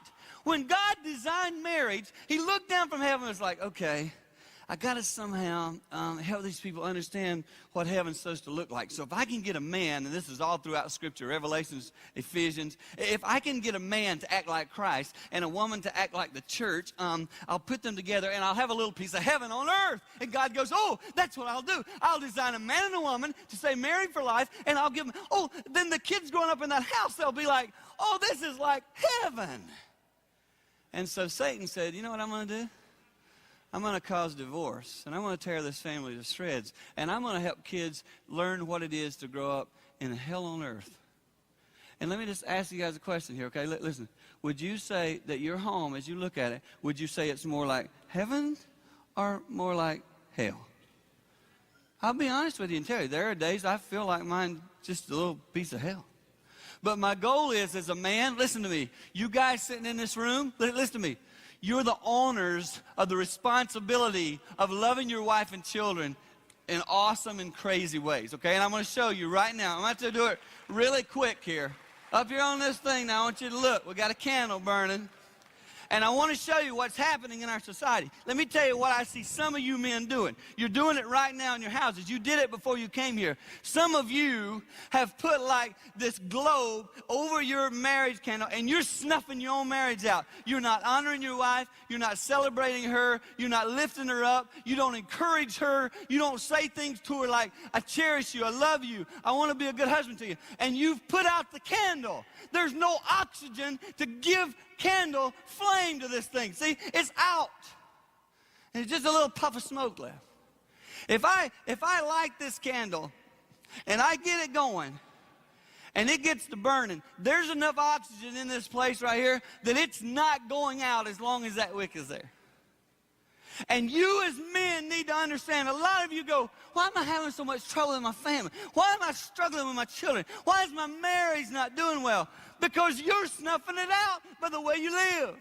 Yesterday, I was snuffing out my marriage. I was being critical. Jane couldn't do anything right on the plane down here. I'd be like, well, why are you doing that? And she finally just looked at me and said, can I do anything right? She was right. I had to turn to my wife yesterday and say, baby, I'm wrong. I'm being terrible. I said, here I am going down there to speak to all these guys. And as the husband right now, I'm not doing good at all. I'm just terrible. And I want to tell you that I believe that we as people need to understand, and especially as men need to get the fact that we are responsible to keep this flame burning. And you, listen to me guys, it's you that's got to go home and do it. And beyond, listen, I'm talking about the globe is you snuffing it out. Let me tell you something else that's going on in our society. Oh yeah. They're kind of shooting at that candle. And they're saying, you know what? Marriage isn't a man and a woman. Marriage is a man and a man. Marriage is a man and adultery. And marriage is a man having a couple of women to sleep around with. Marriage is a man with his girls at the bar. And they're shooting at your candle saying, oh, go ahead and put it out, man. It's silly. Just put it out. Society's trying to redefine marriage. Let me just say this really bold and really strong. And you get in trouble for this around our nation. So I'm getting in trouble right now. Marriage was designed by God. You didn't come up with it, and I didn't come up with it. God came up with it. If he came up with it, don't mess with it. Don't mess with it. So while society shoots at it, you keep yours burning. Keep teaching your children that marriage is not man-made, marriage is God-made. And the next thing, oh, Satan, man, he's sneaky. He's walking around looking for some couple he can just blow out of the water. Oh, yeah. He's ready. He's walking around going, boy, if I could put that flame out. I'll tell you how he does this. He does this with adultery. Pornography. A lot of you right now know that in your life, Satan's shooting pornography all over you. Tried to shoot it at me last night. I stayed right here in the Marriott with my wife Jane, laying in bed last night late. tried to shoot it at me, man. Some trash came on television. I said to Jane, you got to turn it off, babe. I got to turn it off. And I'm telling you, get some protection, because Satan wants to use that trash to knock down your marriage. And you boys who are here that are 12, 13, 14, 15, 11, 10, 9, 8, when I was your age, I started seeing it, and it messed me up. Even as a young boy, I didn't realize it, but Satan was putting that stuff in my life, and I let myself look at it, and it messed me up. Took me years to work out of it. And I still have to be careful. You say, I remember one time talking to my grandpa. He was 80, rocking on his front porch, and I said to him, boy, Grandpa, I can't wait till I'm your age and don't struggle with seeing women and all that stuff. He was rocking. He stopped on his rocker up on the front in a little porch in 6 Mile, South Carolina. He rocked up on the front, and he goes, what are you talking about, boy? He's 80. I'm like, Grandpa, you like see a woman that still messes with you? And he just went, whoa, boy, whoa, boy. So I'm figuring this never stops. So what am I going to do? What am I going to do in a world when you walk in the malls, pretty much the women are nude in the pictures? Well, the Bible says that as men, you're to go home and you are to love your wife, Ephesians chapter 5, verse 25, as Christ loved the church. You need to go home and love her that way. And it starts with you praying for her. It'd be awesome if some of you had walked through the door, and the first thing before you say anything, I said, baby, come here a second. The Lord's spoken to me this weekend. We're going to pray together that all the stuff he's put in my heart, the Lord will guide me through it. Because you got to know, like as soon as you hit these exits, Satan's sitting out there in the parking lot going, come on out, boy. Come on out. I've been waiting for you to dismiss so I can dismiss him, and he's waiting for you. And you got to go, no, Satan, I claim through the blood of Jesus Christ that I can go home and love my wife, love my kids like Christ loved the church. That's what you got to do. And then I'm going to challenge you guys to do something. And I want to tell you, listen, I got to tell you why it matters. It's going to take me a second. I got to tell you a story to set up why it matters. When my boys were 6 and 3, I started doing something with them. We didn't have very much money at all, but I'm a big NBA fan, man. I love it. And I wanted to buy basketball cards, little packs of them when I was like, young, married, etc. But we didn't have a lot of money. And, we had kids, 2 boys, 6 and 3. And Jane didn't like me spend that money. So I couldn't buy them for me. So I started buying them for the kids. You can get justified. I like Jane, I had to get these for the boys, and then I took them away from them, And then we started doing this. And when they were little, I'd tuck them in bed, I'd pray over them. And then I would say, I remember the first night I kind of did this. They were laying in their beds, and I said, hey, boys. And they had a little room that kind of shared together, 2 beds in the same kind of little room. I said, boys, did you guys look under your pillows? And they're like, what do you mean, Dad? I said, look under your pillows. And that first night, they reached back, and they pulled out from under their pillows a little pack of NBA cards. And, man, we would run over, we went over to Alan's bed, and we opened those cards up, and it was a festival. I mean, it was like, did you get a Michael Jordan? It was a big thing, getting a Jordan, So we opened those cards up, pull them out, we looked through them, and if you got a Jordan, it was like, couldn't even sleep, so excited. So we did this for a long time, and for years. Those boys are 6 and 3, and I did it for years and years and years, so much so that Jane knows this is true. When we would move, we'd be like, what are we going to do with all these cards? Because we had a lot of cards. And I did that on bat. When they had tough days, I'd put them in a little pack of cards. I'd play all kind of games with them. But to make the story short, the other week, had a really, really tough couple of weeks. That deal I was telling you about, staying up to 1:30, wasn't going so good. And I had one of those days, I don't know if you've ever had this. I actually went to bed early, like about 8:30. I went to bed early so nothing else bad could happen that day. You ever had one of those days? I said to Jane, I'm going to bed. If the phone rings, don't tell me. So I went to bed. I'm laying in bed. I'm trying to go to sleep. I'm restless. You've been there. And I'm laying in bed, and my sons came in that night to tuck us in. We have reached an age in our life where our kids tuck us in.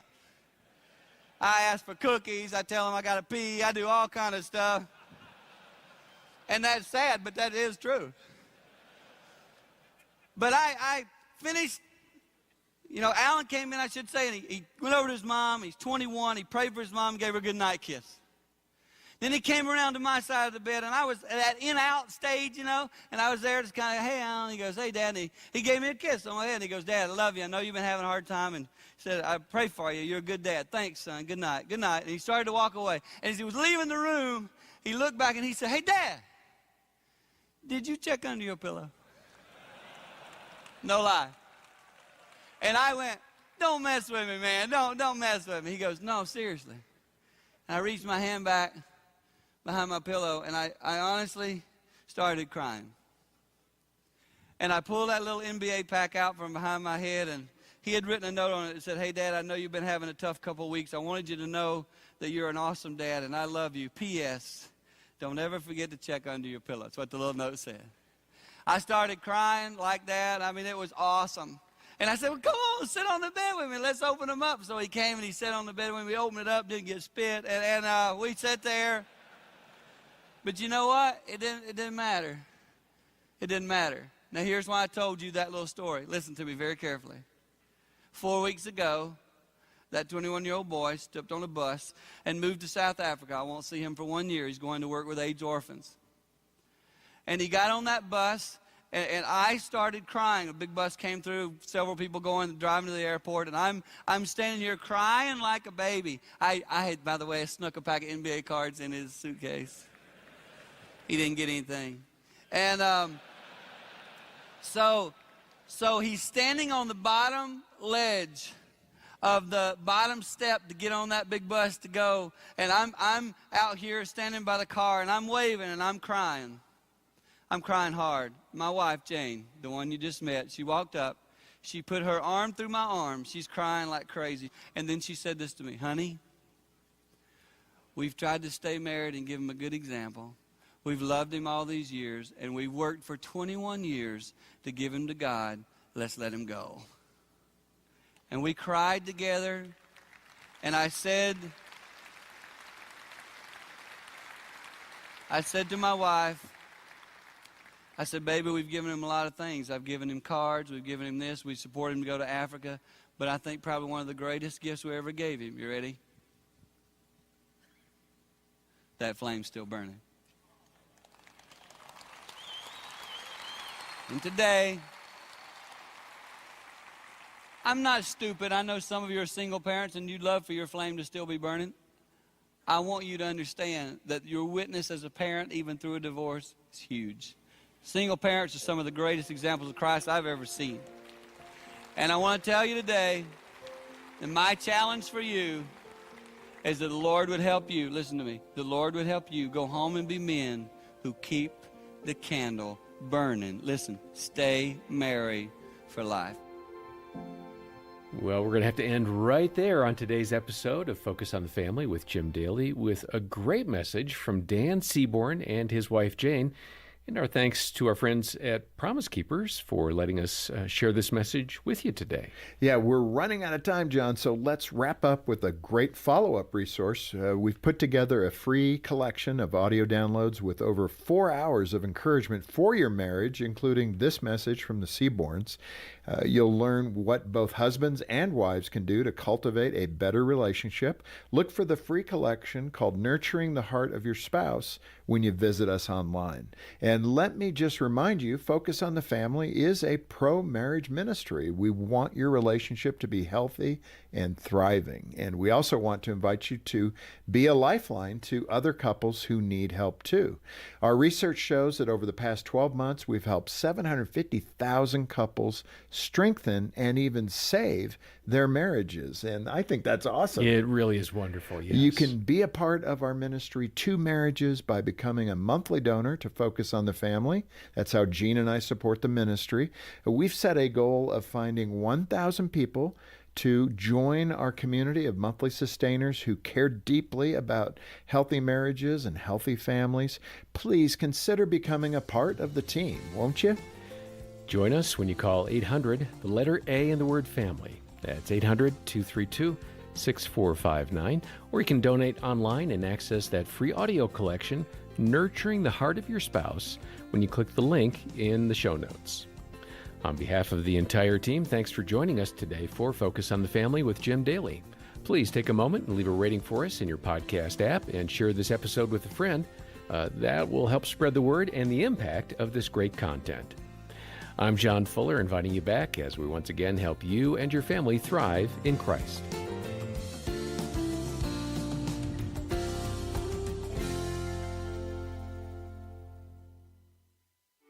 Your marriage can be redeemed, even if the fights seem constant, even if there's been an affair, even if you haven't felt close in years. No matter how deep the wounds are, you can take a step toward healing them with a Hope Restored Marriage Intensive. Our biblically based counseling will help you find the root of your problems and face challenges together. We'll talk with you, pray with you, and help you find out which program will work best. Call us at 1-866-875-2915. Get ready for a magical evening under the stars. CIC Media KY, in association with CINAA, presents Movie Night. Join us on Sunday, March 30th at 6:30 p.m. on the beautiful lawns of Pedro St. James Castle, Savannah. We're featuring the inspiring film, The Hopeful. Bring your blankets, chairs, family, and friends. Snacks and refreshments will be available. Best of all, it's free. Don't miss movie night. See you there.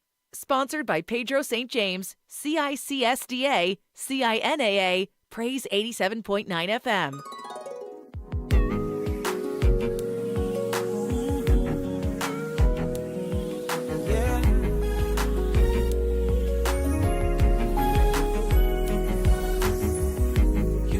So much I don't deserve. My life you've spared, true lessons I've learned. What do I have to give for such an awesome deed? Everything you need is me. I'm worthy, so worthy.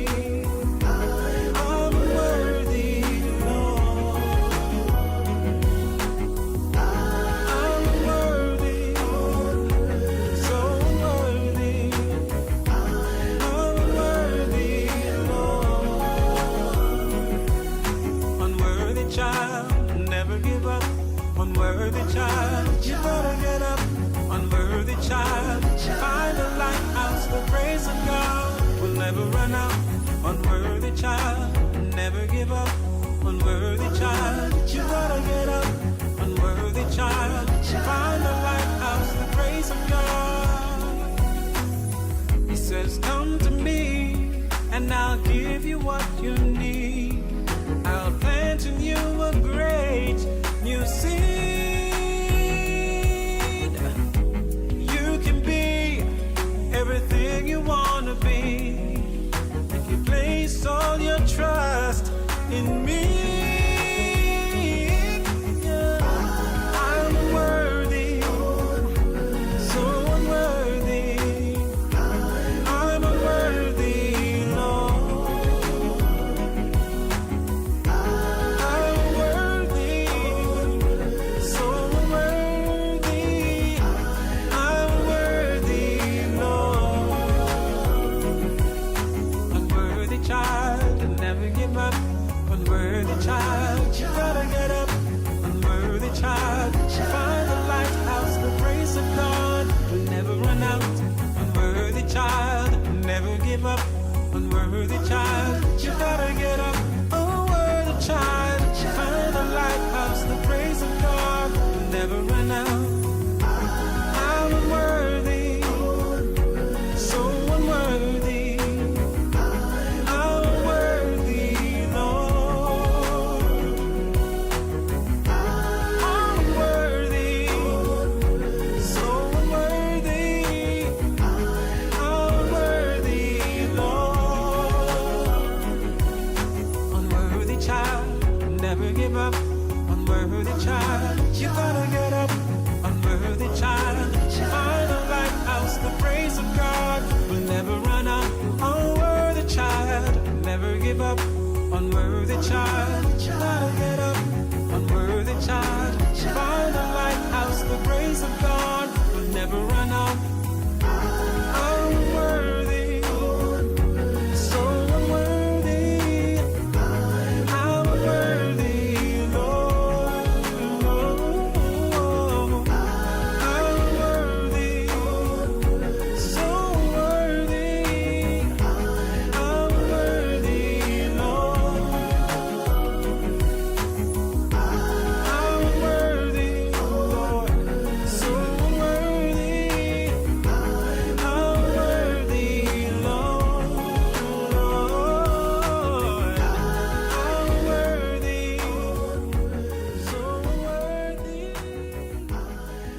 You're listening to Local Music First. Your number one hit music station. Praise 87.9 FM. Get ready for a magical evening under the stars. CIC Media KY, in association with CINAA, presents Movie Night.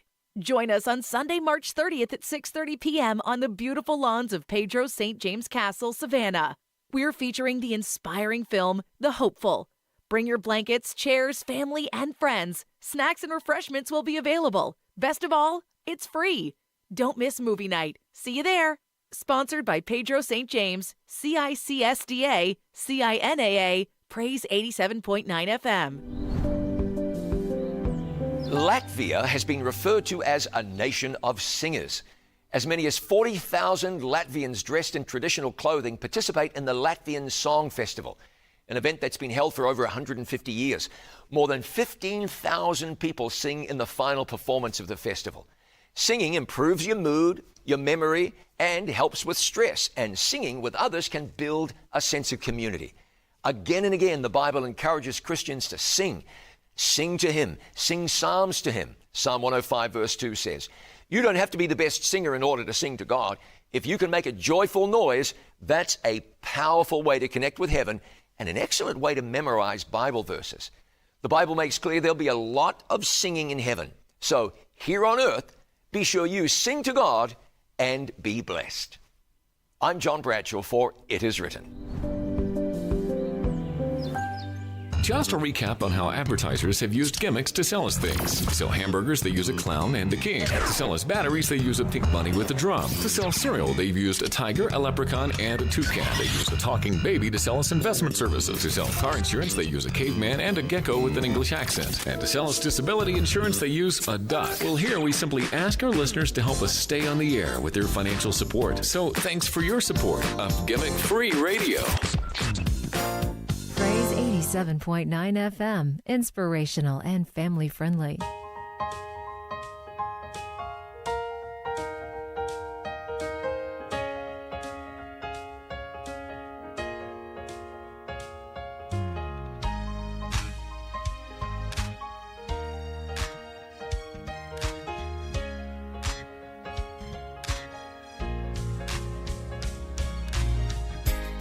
I was sinking deep in sin, far from the peaceful shore, deeply stained within, sinking to rise no more. But the master of the sea heard my despairing cry. He lifted me, His love lifted me. Talking about His love, God's love lifted me. Yes, it did. All my heart to Him I'll give, ever to Him I'll cling. In His blessed presence live, and ever His praises sing. Love so mighty and so true merits my soul's best song. Faithful, loving service to Him belong. Souls in danger, look above. Jesus completely saves. He will lift you up out of the angry waves. He's the master of the sea. The billows will obey. Jesus, your Savior, wants you to be safe today.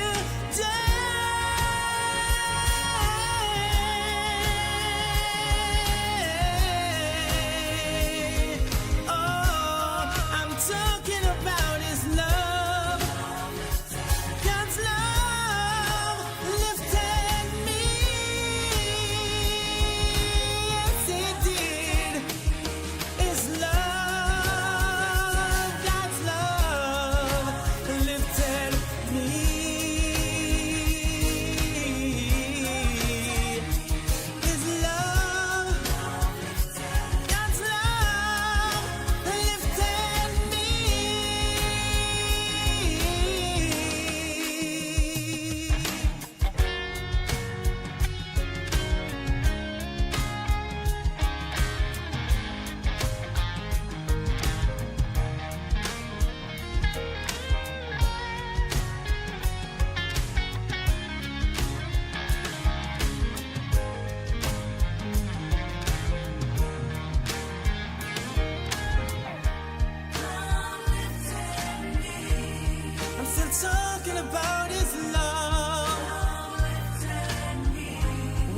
nothing else could help.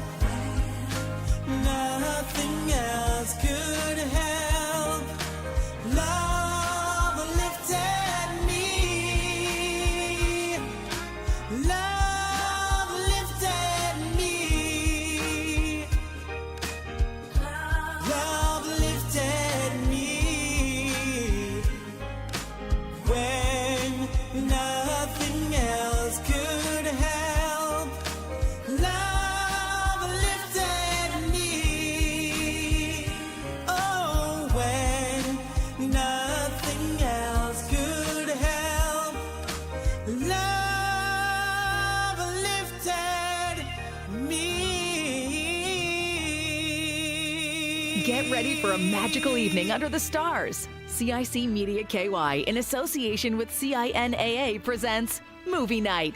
Join us on Sunday, March 30th at 6:30 p.m. on the beautiful lawns of Pedro St. James Castle, Savannah. We're featuring the inspiring film, The Hopeful. Best of all, it's free. Bring your blankets, chairs, family, and friends. Snacks and refreshments will be available. Don't miss Movie Night. See you there. Sponsored by Pedro St. James, CICSDA, CINAA, Praise 87.9 FM.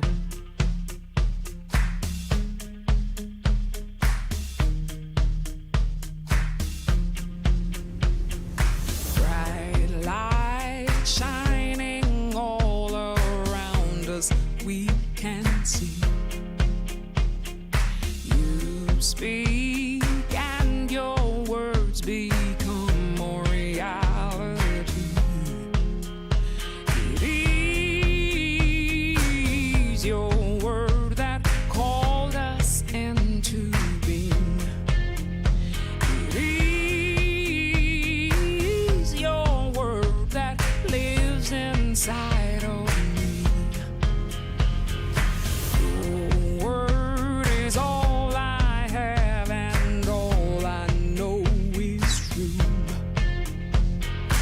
You speak and my heart responds in faith to you.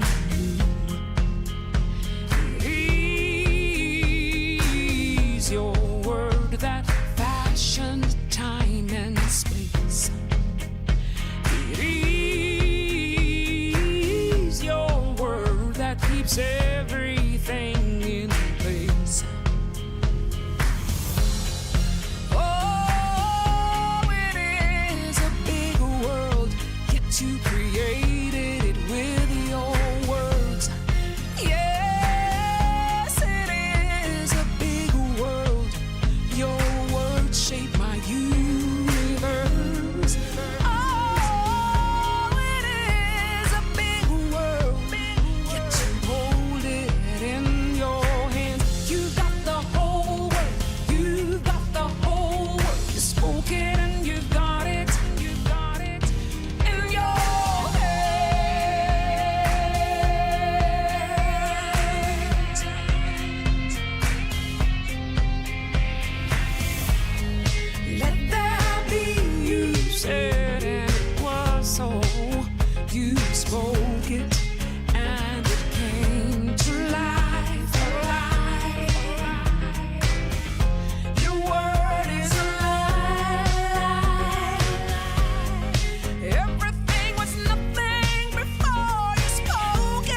go to the bank, get some cash, put that cash in your wallet or purse, pay for school, stuff for lunch, coffee. You get the picture.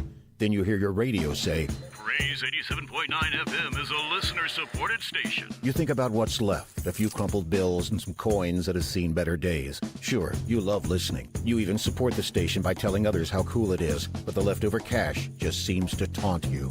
Like you need another latte. Just had to have a more expensive sandwich, didn't you? Okay, so in spite of what some people say, money can't really talk. Oh, really?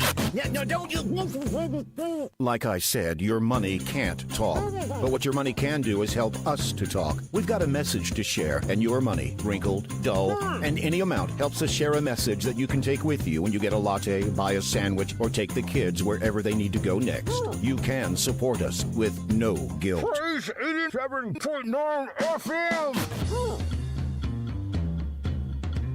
You're listening to Local Music First. Your number one hit music station. Praise 87.9 FM.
Every day it starts. The clock. You're up against it all day long. Tasks to finish, things to do, people to make happy, stuff that needs to be taken care of. But it all has to get done before the clock runs out on today. Sometimes people just need a break, so that's why we're here. People tell us it gives them a mental break to focus on the really important stuff. And the person that makes it possible is you, the listener who gives to the station each month. So thanks for helping us give so many the break they really deserve. Praise 87.9 FM, inspirational and family friendly. You're listening to Local Music First. Your number one hit music station. Praise 87.9 FM.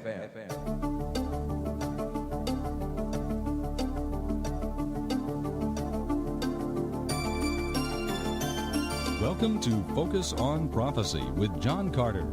Today, as we continue our series on the wonderful world of biblical archaeology, you'll be intrigued by the fascinating story of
Hello, this is Dave Dino welcoming you to Focus on Prophecy with John Carter. Is Jesus the true Messiah, or is he an impostor? Is there genuine prophecy, and how can we be certain that the Bible is reliable? For answers to these and other questions, stay tuned for Focus on Prophecy.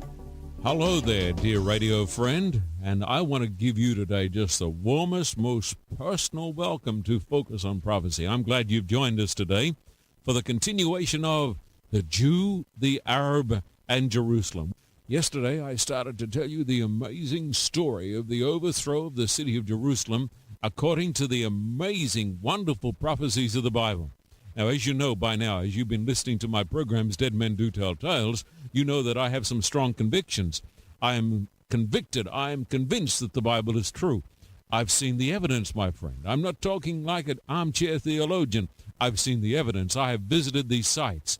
I have explored the sites. I've looked at the ancient manuscripts, the documents, and I'm convinced that the Bible is absolutely authentic. It is a genuine historical document, and I believe that there's a God in heaven. And if there's a God in heaven, then we've got hope, we've got joy, there's meaning in life. My friend, I want to give you evidence today why a thinking person can say, hey, this is reasonable, I too can believe. Now, around 2,000 years ago, Jesus Christ, the Prince of Peace, gave this amazing prophecy about Jerusalem, the city of peace. Trouble is, Jerusalem's never been a city of peace. By verse 20, Jesus said, when you see Jerusalem being surrounded by armies, you will know that its desolation is near. Then let those who are in Judea flee to the mountains. Let those in the city get out. And my friend, that seemed an absurdity. How could a person get out of a city when you're surrounded by the armies of the Romans? My friend, it seemed an impossibility. The time to flee is before the armies get there. But Jesus said, when you see the city surrounded by the armies, then flee to the mountains. When you see it, Jesus said, flee when the city is surrounded. Let those in the city get out, and let those in the country not enter the city. For this is the time of punishment and fulfillment of all that has been written. You see, my friend, everything that happens is according to the prophecies. And what is happening today is also according to prophecy. For this is the time of punishment in fulfillment of all that has been written. How dreadful it'll be in those days for pregnant women and nursing mothers. There'll be great distress in the land and wrath against this people. They will fall by the sword and will be taken as prisoners to all the nations. Jerusalem will be trampled on by the Gentiles until the times of the Gentiles are fulfilled. Now, I want to give you the facts because I'm interested in the facts. My friend, when everything else fails, let's try the facts.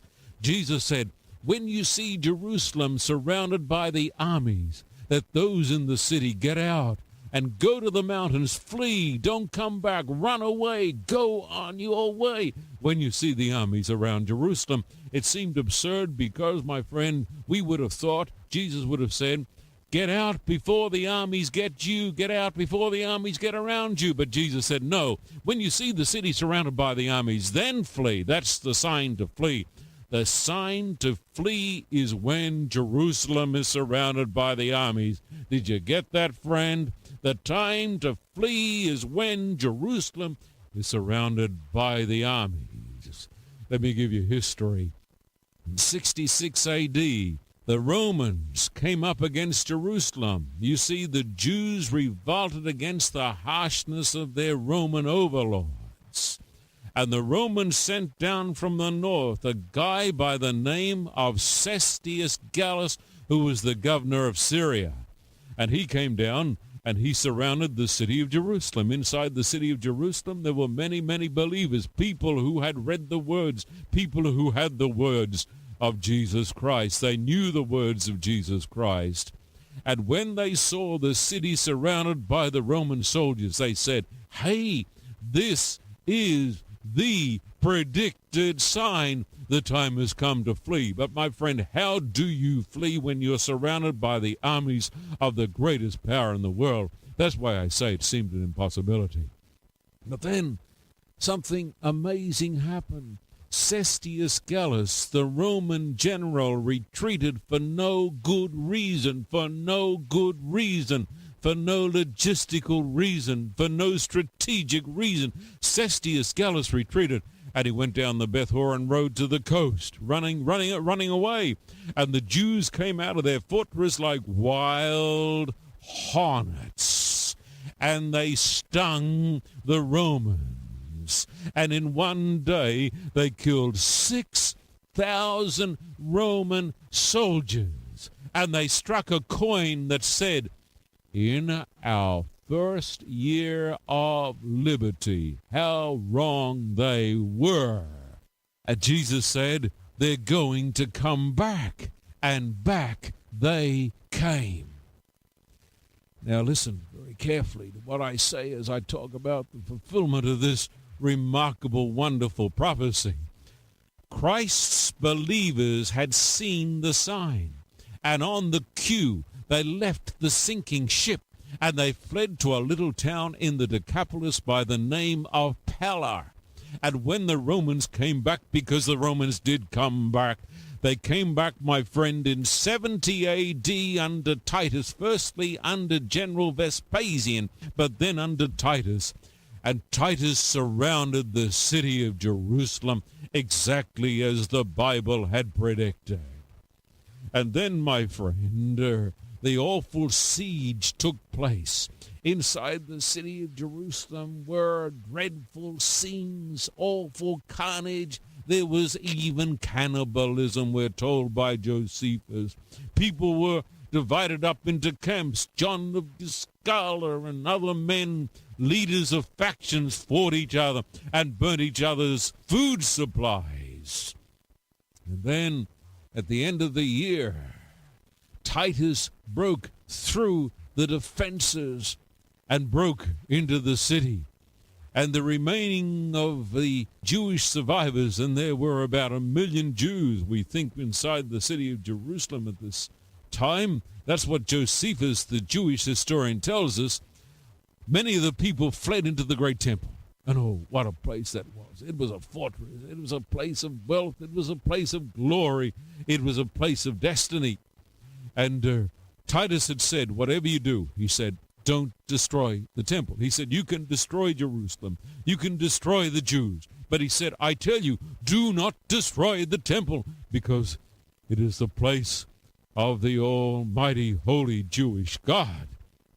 But a Roman soldier, my friend, went down to the temple, and he saw there the gold. He heard the cries of the Jews inside the temple mocking him, and he picked up a flaming torch, and he flung it through one of the doors, and instantly the temple was on fire. And Titus ran down, and he said, put out the fire, put out the fire, put out the fire. But Jesus had predicted that the temple would be destroyed. And the prophet Daniel, 600 years before this happened, the prophet Daniel in chapter 9 said, the people of the prince who will come will destroy the city and the sanctuary. My friend, it wasn't the prince who was destroying the sanctuary. It was the people of the prince, the soldiers of General Titus. And soon the temple and the city were on fire, and people stood around the hills and they cried out, Ichabod, Ichabod, Ichabod. The glory is departed. Hundreds of thousands of people died in the siege of Jerusalem. Thousands were crucified on the very spot where Jesus was crucified. And hundreds of thousands were taken as slaves, and they were taken to the galleys, and they were thrown into prisons, and they were thrown into dungeons, and there they perished. But history tells me that not one person who believed the prophecy that Jesus had given perished in the siege of Jerusalem because of the words of Bible prophecy. I tell you, my friend, I'm just telling it to you today, straight and plain and simple. You can believe in the words of Jesus. You can believe in the words of Bible prophecy. I have a message from my heart to your heart today, radio friend. You can believe the Bible. I want you to see the evidence today. The overthrow of Jerusalem in fulfillment of the prophecy of Luke chapter 1 and Matthew 24. The overthrow of the great city in fulfillment of these prophecies is a remarkable confirmation of the reliability of the Bible. And if the Bible is true, my friend, here is great, wonderful news, because the Bible tells us there's a God, and this God loves us, and this God cares for us, and this God said to us, for God so loved the world that he gave his only Son, so that whoever believes in him should not perish, but have everlasting life. My friend, you can lift up your head today. You can be glad. You can be happy. You can rejoice, because the Bible is true, and there's a God who cares for you.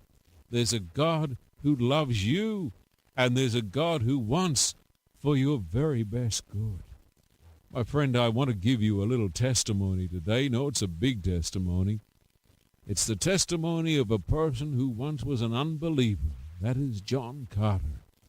A person who was filled with doubt, but a person who went to these Bible lands and who explored the wonderful world of biblical archaeology. A person who saw the biblical evidence. A person who saw the biblical facts. A person, my friend, who went to Babylon and to Ur and to Egypt and who went to Jerusalem and who examined the temple and who examined this amazing prophecy of Luke chapter 1. Let me read it to you again. Jesus said, written many, many years before it happened, when you see Jerusalem being surrounded by enemies, you will know that its desolation is near. Then let those who are in Judea flee to the mountains. Let those in the city get out, and let those in the country not enter the city. The people who obeyed the words of Jesus Christ, the people who obeyed the words of God, were saved. My testimony is this: the Bible is true. Jesus is true. There is a God, and this God loves you, and this God cares for you. I appeal to all of my radio friends listening to my voice today. Believe, my friend, in the God who believes in you. Isn't that an amazing prophecy? A prophecy given many, many years in advance that told people to flee when they were surrounded by the armies of the greatest power in the world. But the prophecy came to pass. You see, friend, that's why I believe. That's why I believe in God. I don't believe in God because of blind faith. I think blind faith is ridiculous. I believe in a reasonable God. And I believe in a God who says, come now, let us reason together. You can read that in Isaiah chapter 1. God is a reasonable God. He doesn't ask impossible situations from us. God says, come now, let us reason together. That's what I'm saying to you today. Come, let us reason together. Bible prophecy gives tremendous evidence that there is a God in heaven. And if there's a God in heaven, my friend, we can be glad and we can rejoice, and the dark clouds of pessimism and depression can go away, and we can walk out into the sunshine and we can be glad and happy. I want to tell you about the coming of a mighty Prince of Peace. Now, we've been talking about the Jew, the Arab, and Jerusalem. We've been talking about the origin of these great races. And we've been talking about the coming of a great Prince of Peace. You see, the Prince of Peace would come from the line of Abraham. And today we're going to talk about this great Prince of Peace, who alone can bring peace between the Jews and the Arabs, who alone can bring peace between different nationalities. I want to talk today about the real secret for world peace. And I'm going to take my Bible today and I'm going to turn over here to the prophet Daniel. Now, I believe that this prophecy was given about roughly 2,500 years ago. And we're going to go to the great city of dreams, the city of Babylon. And we're going to go to the book of Daniel, chapter 9 and verse 25. And I'm going to give you some amazing material. Listen to these words. Know and understand this. From the issuing of the decree to restore and rebuild Jerusalem. Now, let me just stop there for a moment. What's it talking about? What's this decree to restore and rebuild Jerusalem? It's talking, my friend, about the restoration of Jerusalem in the days of the Persian kings. Not talking down in the New Testament. This is written 2,500 years ago. It's talking, my friend, about how Jerusalem had been destroyed by the Babylonians. You know the story. And how Daniel and Shadrach and Meshach and Abednego and some others had been taken as prisoners of war over there to the city of Babylon. And so Jerusalem was destroyed around 600 years before Christ. Now it's talking about a decree to restore and rebuild that city of Jerusalem. Let me read the words again. Know and understand this. From the issuing of the decree to restore and rebuild Jerusalem. Now, there were a number of decrees, but the main decree, the decree of climax, was given in the days of a Persian king by the name of, now wait for it, Artaxerxes Longimanus.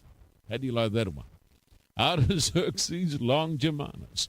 And in the year 457 B.C., he made a decree that Jerusalem, the temple, everything ought to be completely restored and rebuilt. This was a follow-up to some earlier decrees